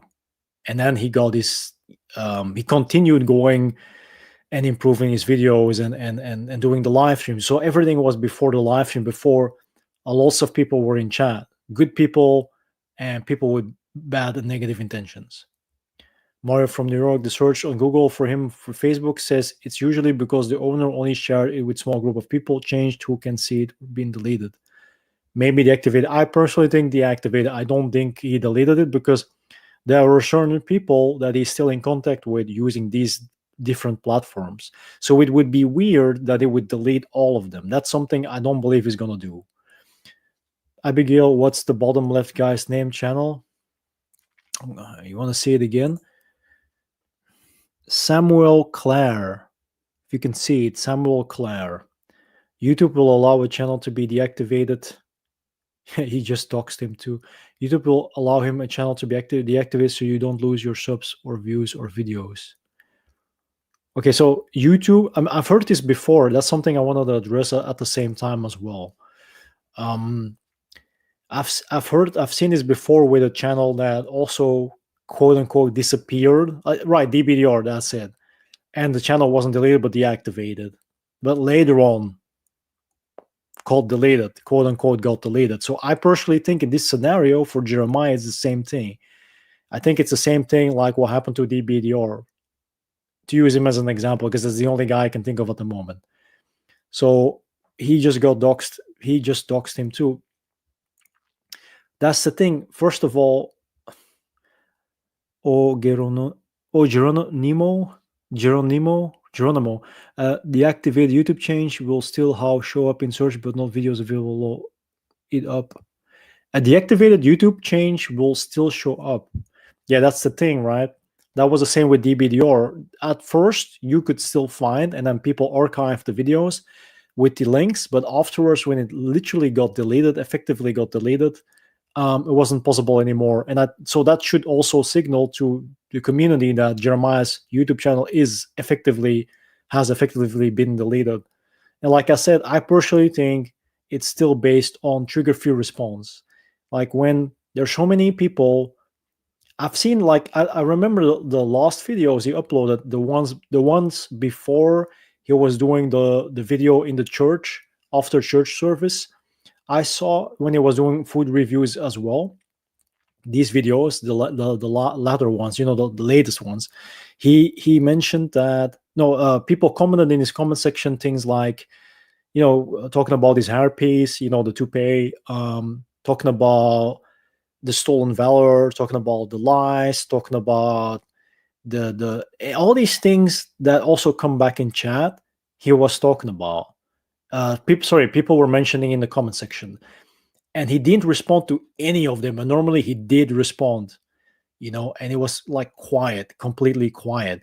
And I thought, like, it seems like either he's turning a blind eye or ignoring it, or he doesn't know what to do at this point of time. And did he have mods? Did he have moderators or not? I mean, I know of his brother and his involvement, but it seems it was mainly a one-man show on his behalf concerning filtering out trolls and haters, right? The deactivated YouTube channel will still show up, but no videos available. I think he deleted it permanently. Yeah, I'm pretty sure at this point now you're confirming it. So I was already sure in advance, but now I'm pretty certain. My first Jeremiah video was food one from maybe November. Yeah, the things you find you can still find traces of, or things from the month November onwards. These final 2 live streams, he had no mods. His brother had to do someone else's. Okay, that kind of explains the whole problem here, because then all these negative people flood his chat. Because why does the video end with focusing on people applauding the Samuel guy for his for doing his thing, for exposing Jeremiah? And people said that he deleted everything right after that part, right? That he just shut down, literally, internally and externally, he shut down. It's like, and I don't personally think it has to do with the gig being up, like, oh, they figured me out, I'm done, it's over. I personally think it's just, like I said, when you cornered and you realize you said too much, it's like with a police interrogation, right?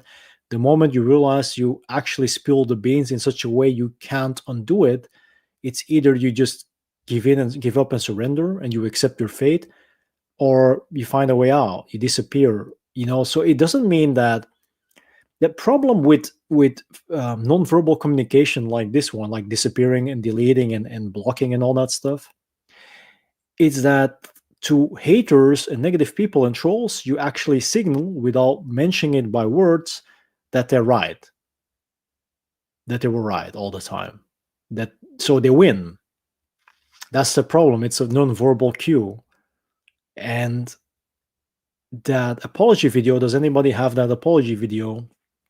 Probably tried to counter it, but saw maybe it was too late, or it was futile, or there was no point, because they were dominating the community or the scene, or they were already dividing the community. Because that's what I noticed. I noticed literally out of the, let's say, first hour 30 comments, there were at least 80% or 90% even, well, 80-90% were negative, constantly hammering down the same thing: stolen valor, liar, mob affiliations, stuff like that. Every single time I saw that in the comment section, and I was like, why is this always coming back? Why? And even YouTube putting it at the top when you just scroll over the videos.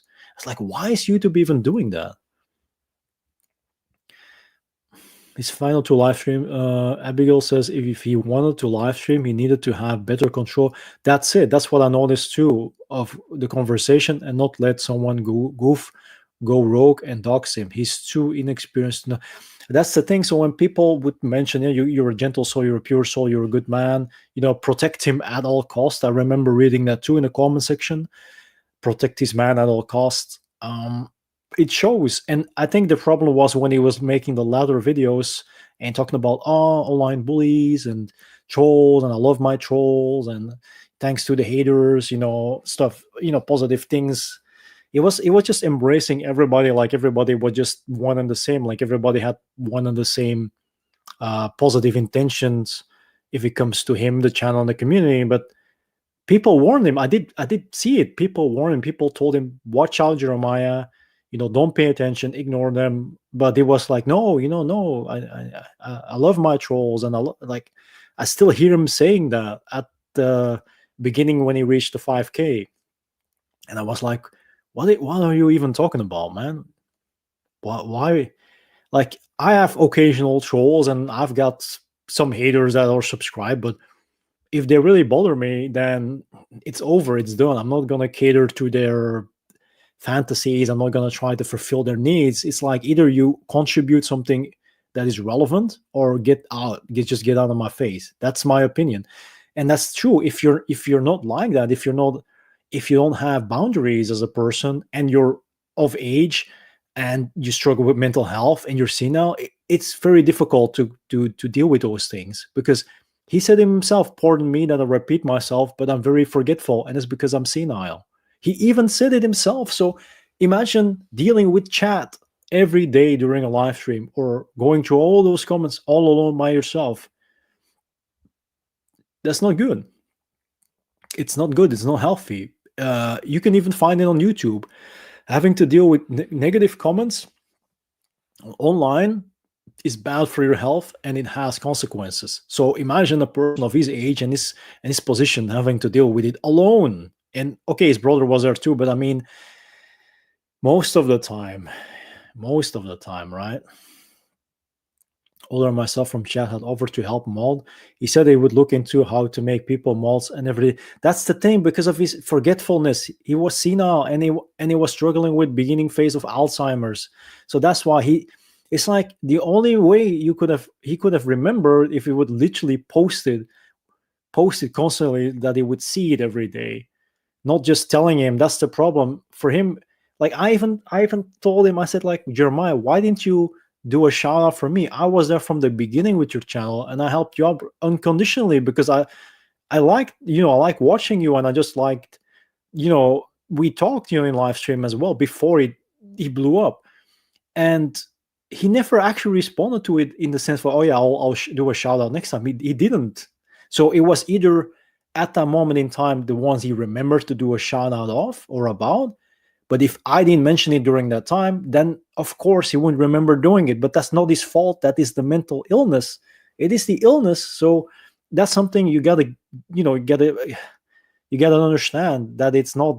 I understand at some point that it wasn't deliberately. So I didn't make a big deal out of it afterwards. I said, I'm disappointed because I tried to help you from the beginning, getting you more views and getting you these extra 30 subscribers while you were still at 250 and 500.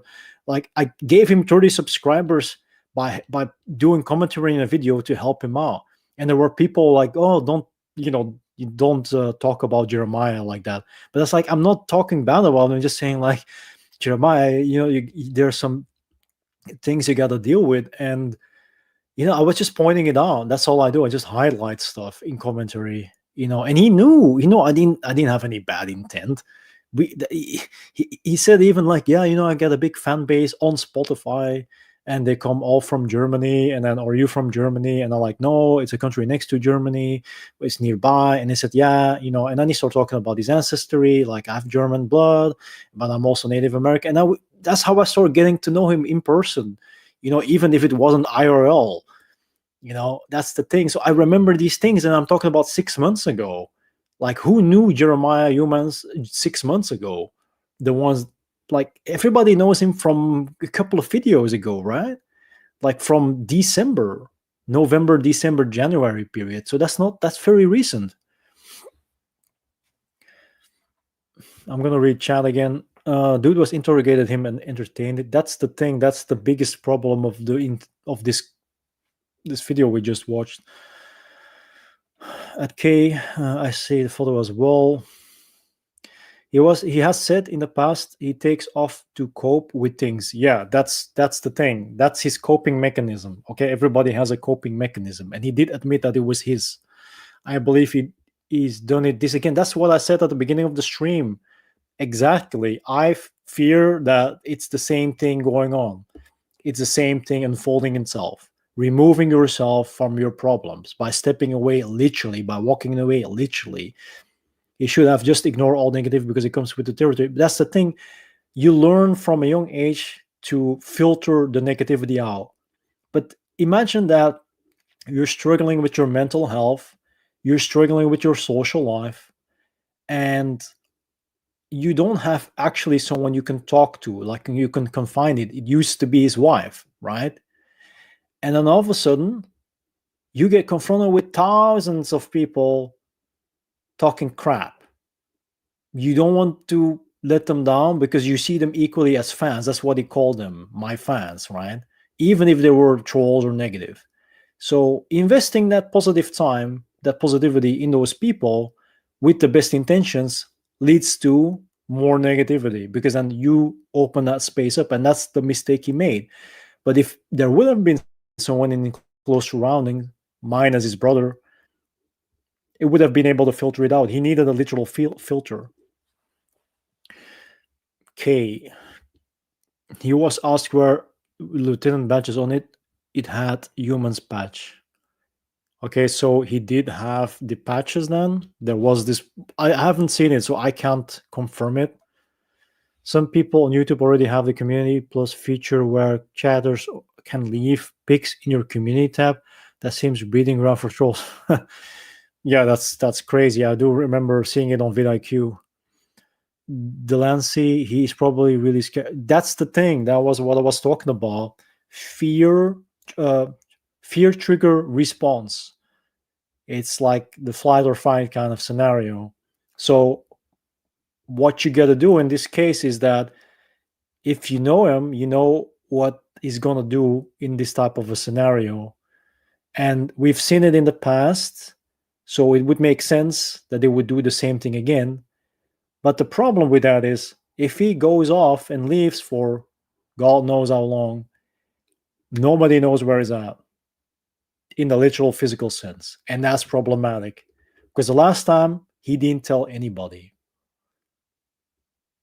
That's it. He needed the co-host at that point. If I'll be honest about it, right? If I would have been there and if I would have known, because I wasn't there at that point, then I would have offered him. I don't know if I would have accepted it, but I would have offered him. I told him, like, Jeremiah, if you want to do reaction videos, you use StreamYard. And then he was like, yeah, like he didn't even do that at that time. And all of a sudden I see him doing that. But I thought, like, yeah, he was always mentioning his brother that he helped him with that. So I assumed everything was all right.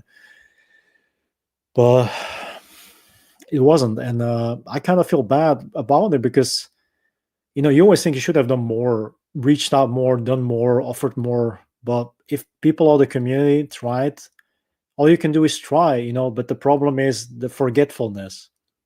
That was one of the biggest issues. That was one of the biggest issues because you can say one thing today, but he won't remember tomorrow. And then you're waiting for a response, but it's not happening because he doesn't remember you said that. And that is really disastrous if it comes to these type of scenarios, as you can see. I saw it, the shirt with the name on from the military. It cannot speak to whether it was real or not, even if it was his. Okay? He needs a good cause. You're a good guy to do this for him. I'm sure he's humiliated. Humiliated? Wish him the best. Well, everybody has a sense of pride, right? And I mean healthy pride. I mean, if you're proud of your achievements in life, if you contribute to society, these type of things. And Jeremiah isn't the exception. And it's not because he enjoyed, like, the thing he focused too much on, and I remember that literally at the beginning of his first uploads. I don't mean the old ones with his wife and stuff like that. I mean when he was doing the, this is your captain speaking, we're flying in today's territory. Today's territory is buckle up, buttercup, stuff like that. That time period, that these videos, right? He mentioned that he wanted to put an emphasis on trying to be this persona, trying to create this internet persona, this online persona. He wanted to really create it well, and he constantly actually mentioned it.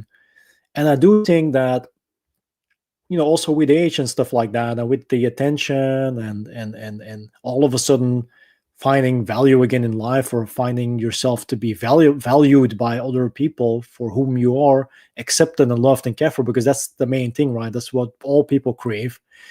It's not different for anybody. Everybody wants that in some type of way. It makes sense that he thought probably in his mind that the more he forms that internet persona, the more he plays into it, the bigger the channel becomes, and the more people are gonna like and love and care for him. And it's like a little child. Think about it. Why do they say that when you're suffering from dementia, when you're becoming senile, you kind of transform, or you go back into like a kid. You become like a kid again, right? And a lot of elderly people, they behave like little children at some point, depending on this degrading illness that can overcome anybody at that age, at that time. So as a kid, if you can remember, you would be at the playground and you would be, oh, I want to be a firefighter, I want to be a police person, I want to be a soldier, I want to be a pirate, I want to be a princess, any of these things. Anybody remembers this.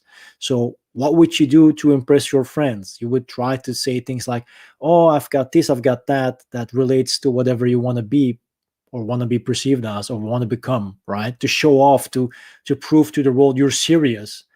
And that would give you, the attention, the validation, and confirmation. And I personally think he did the same thing during these live streams because of the pressure, the group's pressure. And that's what we do as humans. We think that if we just give in and we play along, then people will love and accept us, and all that. And I think that's what happened. He felt he needed to do that. He needed to be that. He needed to play in that, and just to entertain people, to give people what they wanted. And like I said, it's just group pressure. It's group pressure, I'm pretty sure. And at some point you fold, because nobody in the world is actually created for this type of stuff. I mean, the first thing someone would ask me, with my channel and with negative comments or trolls, is that, how do you deal with that? Can you deal with that? So I'm trying to imagine how would Jeremiah have dealt with it. If I deal with it, he deals with it so many times more, because he had more subscribers, double the amount of subscribers. So for me, it's like it learned me to deal with negative criticism. It learned me to see constructive criticism amongst criticism. It taught me to deal with it appropriately.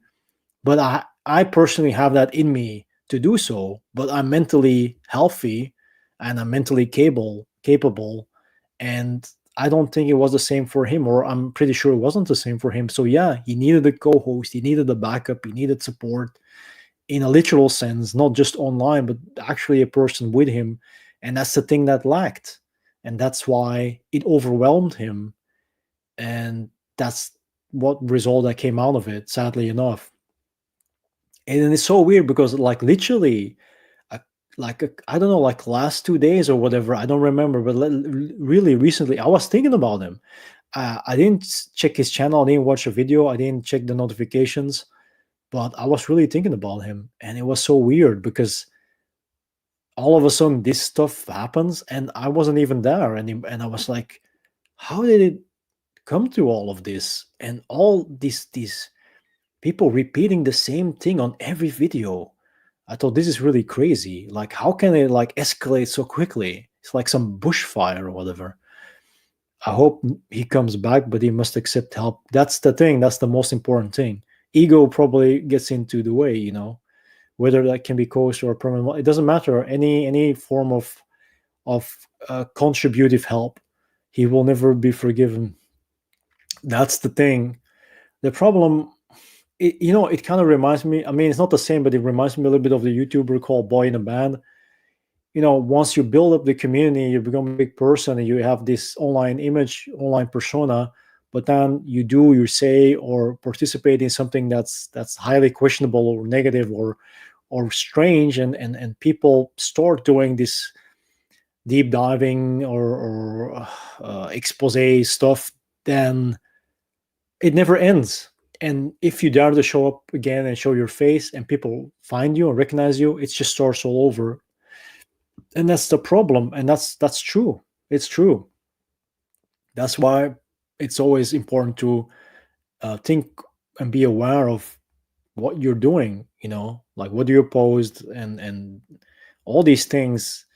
And I think it just got carried away because he was always talking about fans, my fans, every single time, my fans. And everybody was a fan and everybody seemed to be cool. And you just seem to forget that there are people that have ill intentions and don't really care about you, And that confrontation hits hard. That reality can hit hard when it hits back. It's like a door that hits back.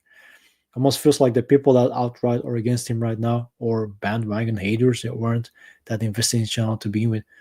That's the thing.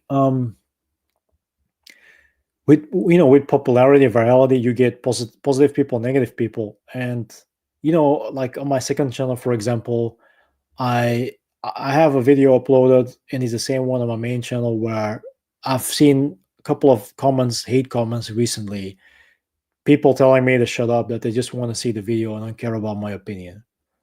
Now, that I can be like, oh, that hurts my feelings. It's personal.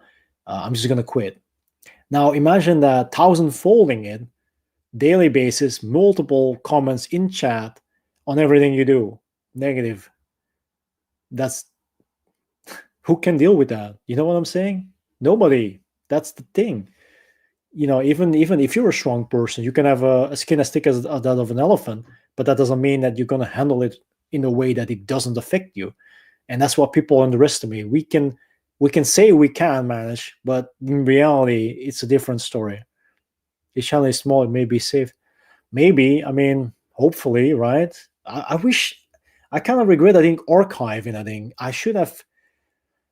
It's the second time that this happens to me, that I'm too late to save videos, and now I regret it. Because I'm actively participating in consuming the content, and even if it's in the background, and then I just forget to do archiving. People should really do that. Make just archive, like try to find these videos again in some type of way, shape, or form. Finding people that repost, or like I only have like this clip and another clip, but it's nothing. It's like basically maybe one out of these, what was it, 400 videos. Yeah, it's just crazy. But I don't know.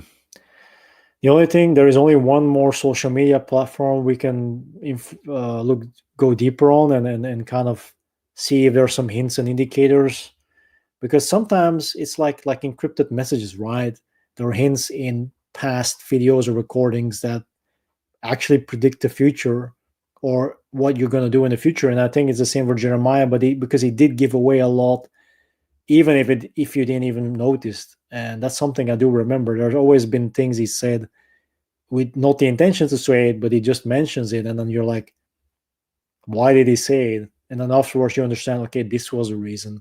And that's something he did. I think many people understand what I'm saying. Not just repeating himself, but there are moments in time it seems like he's like clear, like the clarity hits him, and then he just says something, and you're like, why did he even bring that up? And he did that a lot. So he likes to act like a big shot and act like an advisor. The dating advice he gave Sam was that. Well, that's the thing, right? When you feel like you're in a position, you feel you're able to do it, and your opinion is golden. But that doesn't mean it's true. It's just at that time it feels like whatever you say is always right or accurate. And like I said, it's the online persona thing, the whole captain thing. And the moment I started him playing into it like big time and saying like, oh, I'm gonna copyright my quotes and my sayings, like buckle up, buttercup. That's the thing that they wanted to copyright, like, and if someone would use it, he would sue him. And he even said like, I'm like a real mob quote, I'm gonna break his legs. And I literally like 2 minutes later, it's like, oh, I shouldn't have said that. And I'm like, what? And these things did happen, even just in normal videos, not in live, during live streams. So I was mentioned an interest rumble. Do you think you went there? I think you have to be a pro member to live streamer. Yeah, you need a minimum of such and such subscribers, and there are like criteria. You can't just live stream right like that. So if he had a rumble during his YouTube and he did link both, then it could be that he has a Rumble account, a channel. But I'm not sure. He did mention, but I'm not sure. We should definitely check it out. But then again, under what name? And maybe again he deleted or privated at the same time. That's the question again, right? If that's the case. So Yeah, all we got now at this point is so no Facebook anymore, no YouTube anymore. Then it's only Instagram. But those posts were from a couple of weeks ago, I think. And these were like these AI pictures, these crazy AI pictures of him. And then we still have Spotify as well. And I was planning to cover the last uploads, the audio, and respond to that. And that's the only thing I have left. Because I don't, like I said, I'm not in contact with his father. I'm not in contact with his brother. Otherwise, I would use them as reference to reach out to Jeremiah. Use them as a line to reach out to Jeremiah.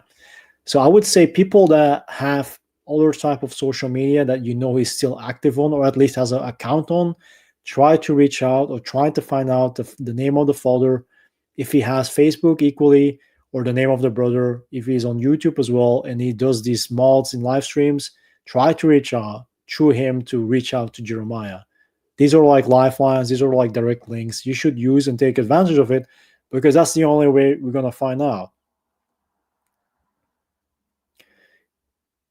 Did you see the new redesigned logo he did last night? He changed Hangar to Hangar. Oh, really? That's kind of weird, because I've been putting Hangar as A and A, double A, in the video titles, and I didn't even realize that he did change it. That's kind of interesting. His account looks abandoned. Which account? The Instagram account or the Facebook account? I thought he also had TikTok, but I'm not sure, because he did talk about TikTok as well. He made a video on that, so it might. I don't think he streamed on TikTok, but maybe he has a TikTok account. But I'm not sure. I didn't check that out. That's the problem. I'm only a YouTube person, so I don't know about the other social media. So that's why I was hoping that people of the community would be able to get more information from the other platforms and share it. That's why the live stream. Is there any other video we can pull up that anybody knows of? Because Food, Tall, and Home and Co said that she made videos today. Is it about Jeremiah? Does anybody know? Should I pull it up? Should I look at it quickly and then see if it's about Jeremiah and then put it on screen? Because she mentioned it, but I don't know if it's about him. His other accounts look abandoned. I know the posts or late, like they're from in the past. They're not recent, so it means he probably didn't log in past days, past days. So I gotta check something. Just give me a second. Just give me a second, right? I'm gonna check something.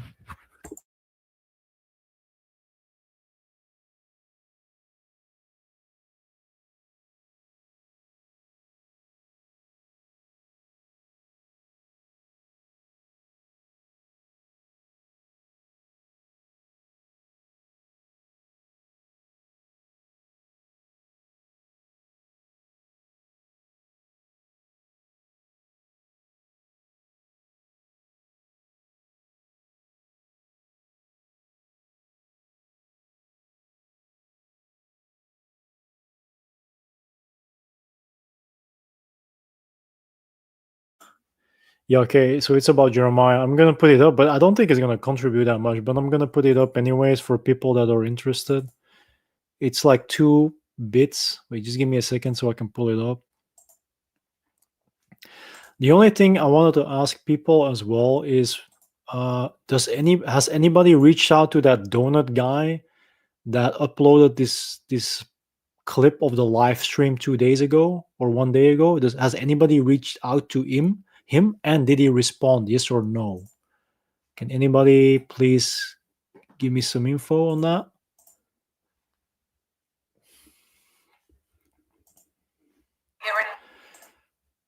Okay, so I'm gonna get those videos quickly so I can share them with you guys. I don't think it's gonna contribute that much, but at least it's doing the community a little bit of a favor, right? So that's the only thing I can do. Any videos, any links, please share. The more videos, the more info, the more links, the better. some visible media, you know, something we can watch, something we can use. It's important now. And is anybody please wants to come in the live stream, copy and paste the StreamYard link, join the live stream, and please speak your mind, you know, because it's important. The more we can share and the more we can combine, the better it is. That's all we can do. You know, it's like when you're going on an investigation together and you're asking the community to help out the locals. It's the same thing. So, wait, what is it in chat again? People are so mean, as if anyone was affected by anything he said. Perpetual outrage from the hate cult like Samuel Clare. Like, I don't even know who this guy is. You know, it seems like he's some mega troll, someone that likes drama, someone that likes to bring people down, someone that finds pleasure in others' misery. Like, how can you be proud of yourself as a grown male with assumably no health issues in any way or form, at least not mentally, or perhaps maybe mentally, and do this to another person knowing that what's going to happen and the outcome, and be perfectly fine with it? I think that's like the worst part. Kind of give me sociopathic tendencies, to be honest. Someone commented on Instagram post 127 weeks ago telling to stop lying. I saw that many on several posts. That is why I started being concerned. That's a pattern I've seen as well. It seems that you've seen it way before I have been seeing it. That is very interesting. I'm going to put out the other video, and I actually need to go to the gentleman's room quickly, if you don't mind. But I'm going to ask again, if you want to join the live stream, like in, you know, vocally, please copy paste the link, join, speak your mind. You know, just speak your mind, share whatever you know, whatever information. Anything that can help is welcome. Just asking politely, because I mean, at some point, if we use all the leads, I'm gonna run dry as well. You know, and I'm only trying my best.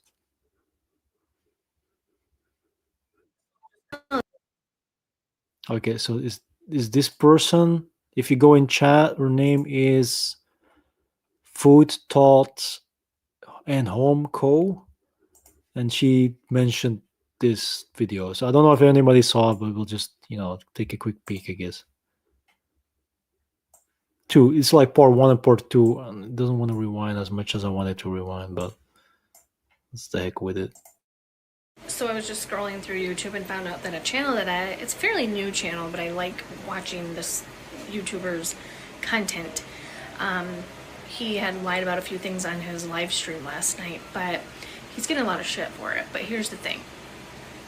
I know it's wrong, and I'm not supporting it, but what I'm saying is, haven't we all lied about something once in our life? Even if it's the little white lie, we have. So instead of me just being like, never watching this guy's channel again, I'm gonna still stick around. I'm still gonna watch it. But I think sometimes we're so quick to judge, and we forget that we have failed ourselves in lives. And yes, this is not right of him, but it's also not the end of the world, and I'm sure he feels guilty, and it may have taught him a valuable lesson. So I don't know. Just before you judge, think about the things that you've done in your life too, because we're not all perfect, and some make bigger mistakes than others. But I don't know. What do you think?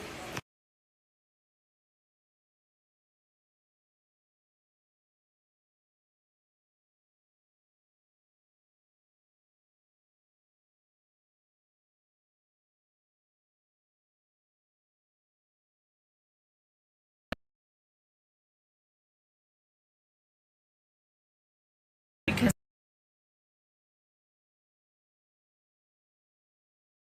early morning rise for work in the morning. I didn't even take my hair down from work today, but this is my look. Oh boy.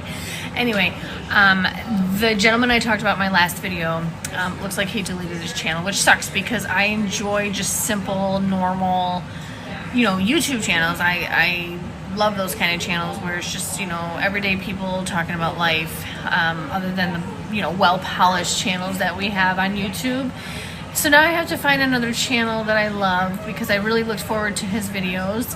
And some of the creators that I do like that have those kind of channels, just puppies, no.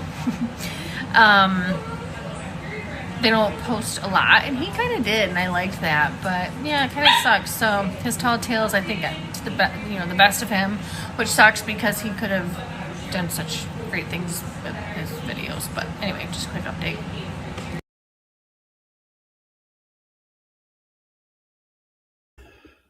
Okay, that was not really that much information, kind of just sharing an opinion, and that's all, like in a minute or so. So there's not something useful, sadly enough, but at least we checked that out as well.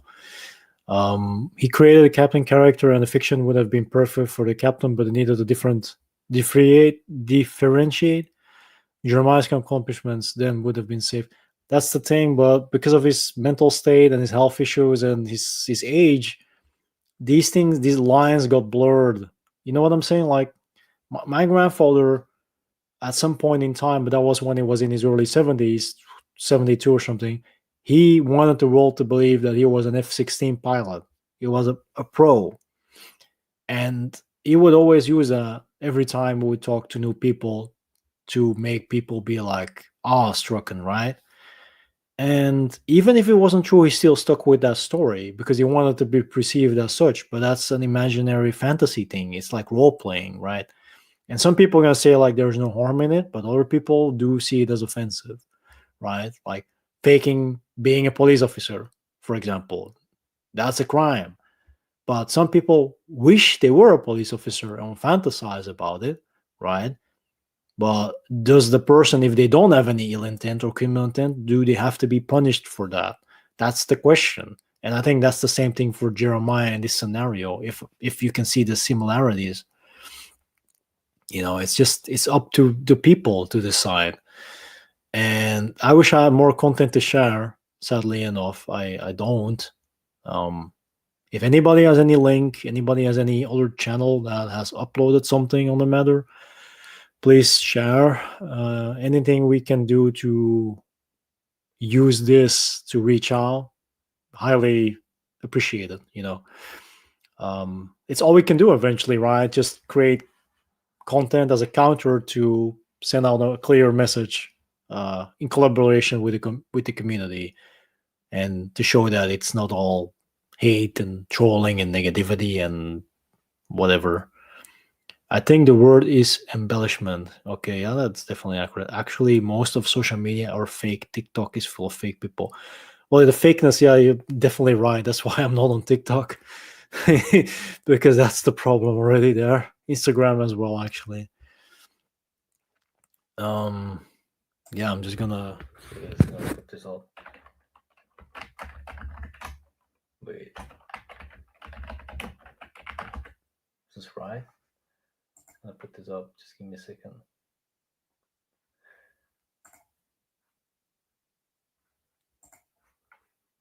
So, bathroom break. I'm gonna be back in a second.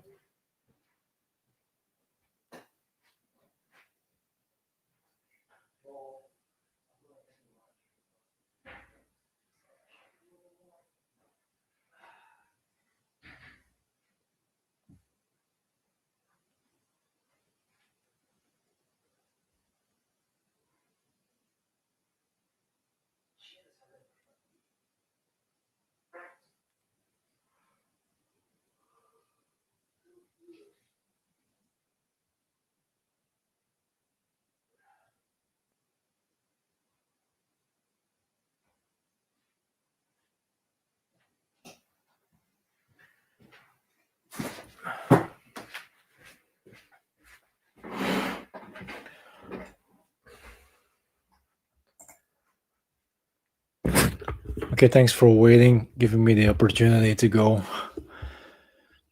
People saying he's older than 57. I checked. He isn't lying about that or his losses. He seemed to be pushed into seasoning a white lie until he became. Yeah, I think that's pretty accurate what you said there, creepy onions. I definitely believe that to be true. Like I said, pressure. It's pressure, and people fall under pressure. Not everybody is able or capable to deal with it. So We gotta keep that in mind. Not everybody is the same in that sense, and the faster we realize that, the better it is, because that's the only way we can understand each other and value and appreciate each other. Gotta delete those. Sorry. Yeah. So what about nobody actually answered about this donut guy. What is his name again? This donut channel. Give me a second. Find it again. Wait, I'm gonna put it up here. Where is it? This handle. This donut guy. Like, who is this? Here. Who is this guy? This donut guy. Who is this? One Wing Donut YouTube. Who is that? Was he in chat? Was he a subscriber? Was he a troll? Like, why did he post a video? Also questionable. What was his point? Let's read the chat. Actually, maybe we should do that. Maybe there's something hidden as well. Let's see. Let's see if he wants to open up. Okay, it has a lot of comments. Okay, so I'm gonna try to put it on screen. If I can, I'm gonna try to put it on screen for people so they can see. Okay, just give me a second. The screen share.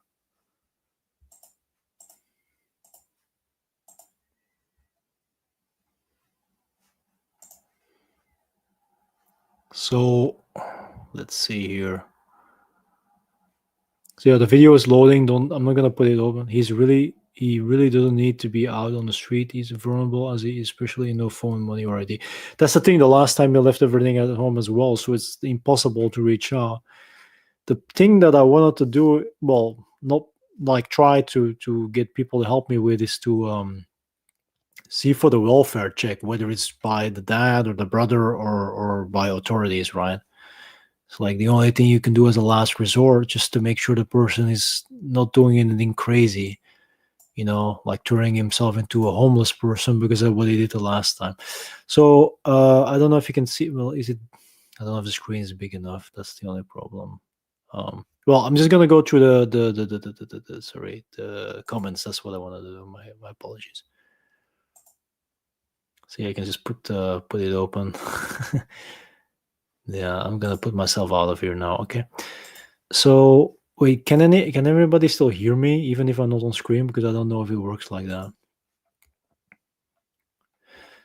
So Social Blade shows his channel. He hasn't hidden it, not deleted it. Let the games begin.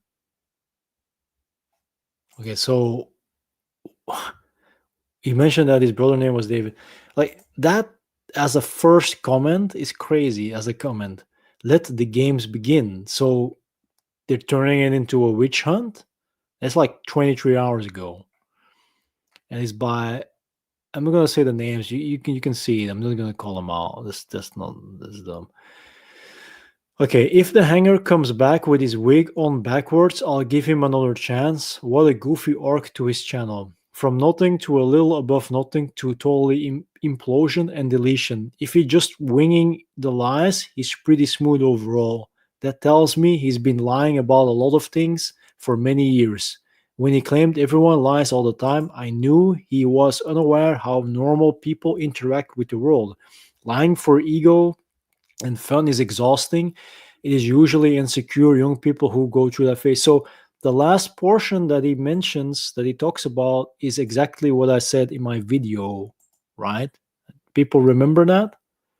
People remember that, right? That's what I said in my video, that it's normally something that young people would do out of insecurity, right? Hopefully he comes back. I get this is probably embarrassing for him, but he still has some offer. That's the thing. Just start over with the people that do want to support him and just forget about all the people that have issues with him. Thanks for uploading this. These are the list of the lies that I noticed prior to the stream. Lies about making art of his wife when it was actually photo filters made to look like a sketch. Lied about Guns and Roses marrying him and his wife. Uses AI and filters for selfies. Lies that it's just lighting, lies about donating posters for charity. Well, I remember him making 2 of those videos. I'm struggling to understand how donating posters will help anybody. He has boxes and boxes of these posters, but I haven't seen him opening boxes to show us. Well, there were videos where he did show the posters. Yeah, multiple videos. So this is not, he probably didn't watch them or didn't find them. Supposedly received online death threats and got the FBI to threaten his bullies. I'm sure I missed a few, but Jeremiah is very clearly a pathological liar and a narcissist. Edit just finished the video, and I think he even lied about his webcam dying. I'm a remote worker. Webcams don't usually die because it's a connect via USB or included on the laptop or tablet. But if it does disconnect, your profile icon should appear, not a black screen. But this could depend on the application. In any case, it was concerned and needed to get out. If I'm incorrect about anything, call me out.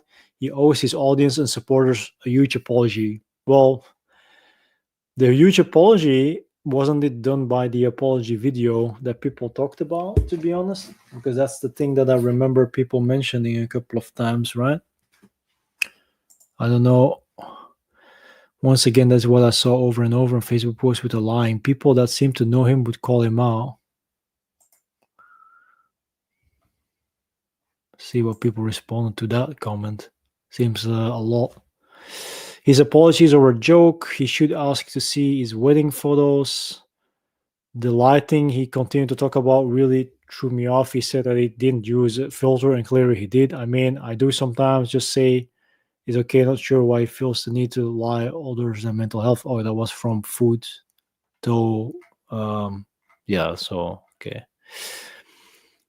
You are right about this 100%. I believe he gets food stamps assistance as well. He did a video about food stamps and he kept repeating he did not get them. Yeah, that isn't relevant actually at this point.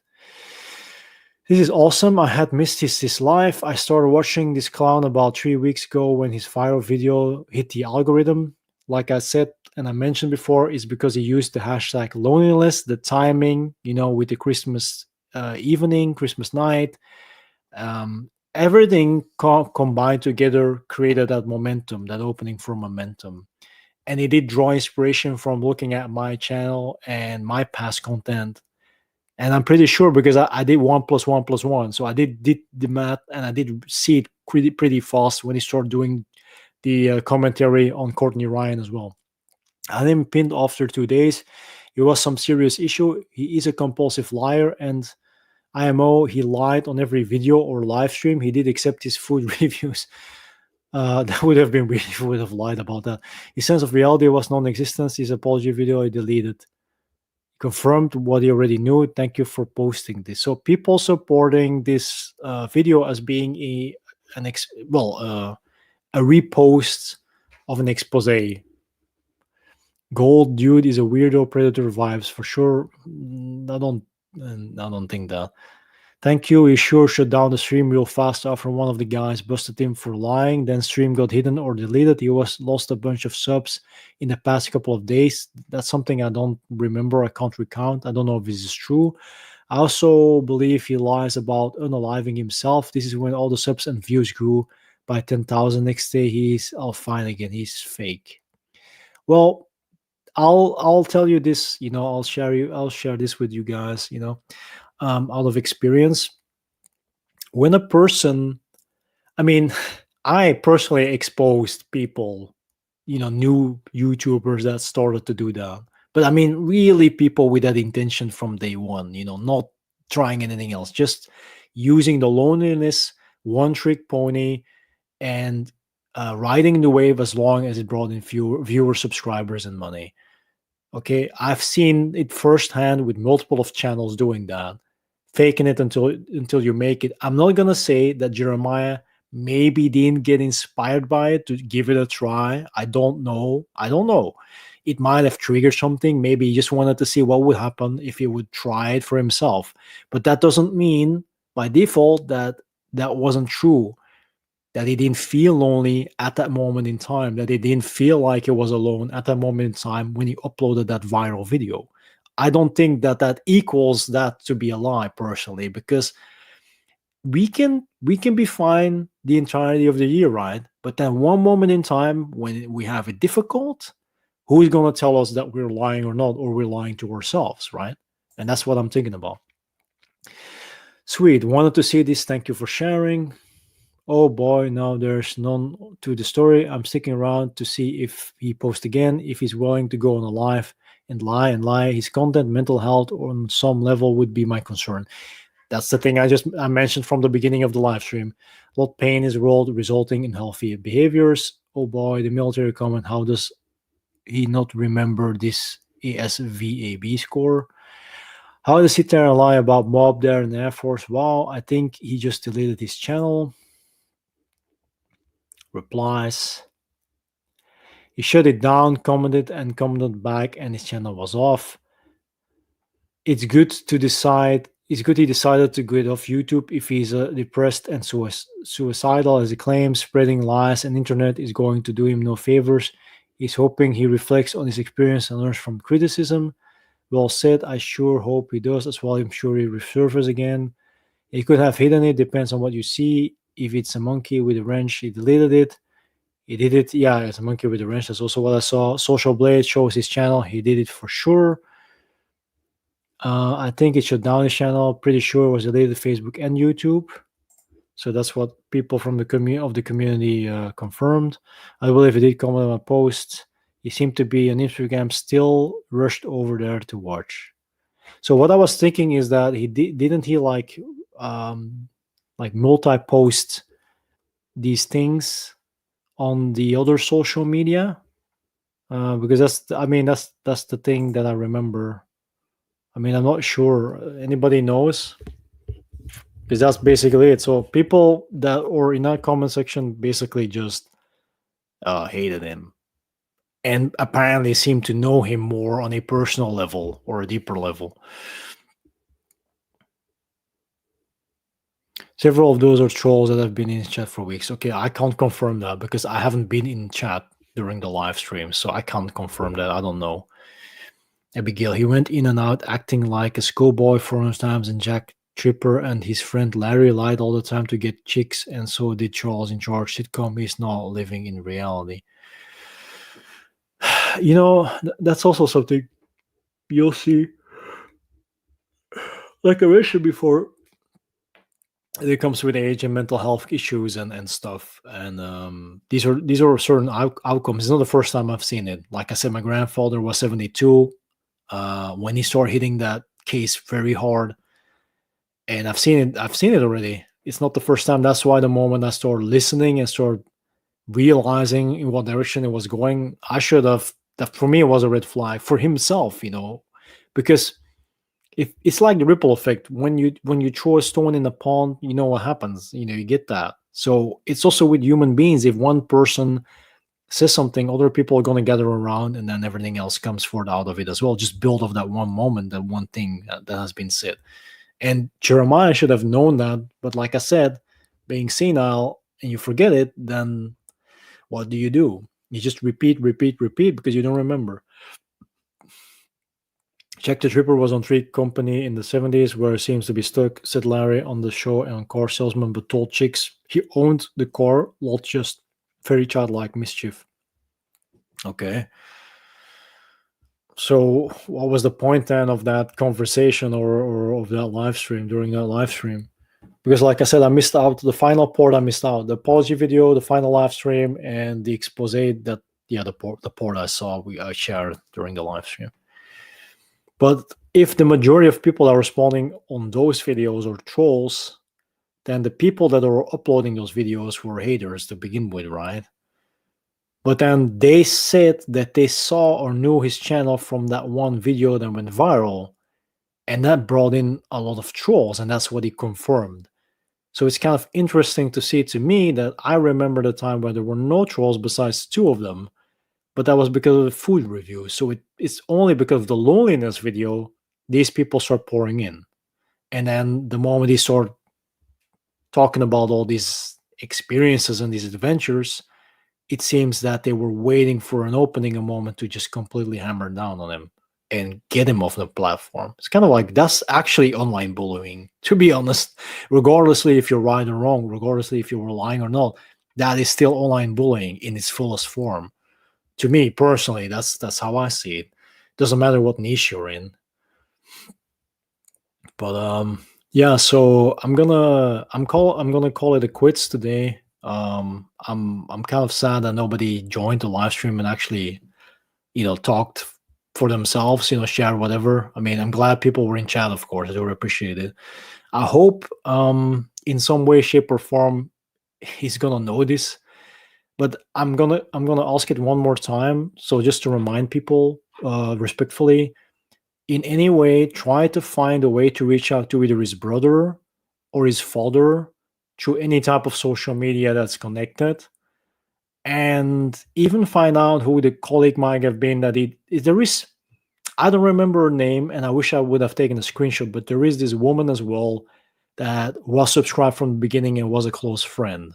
I don't know if it's a neighbor, I don't know if it's a childhood friend, but these people must have social media, right? And those accounts aren't deleted. So if those accounts are still there, that is a gateway and opening to reaching out to him. So if we can do that, then we're one step further in knowing what he's doing now or what is going on now.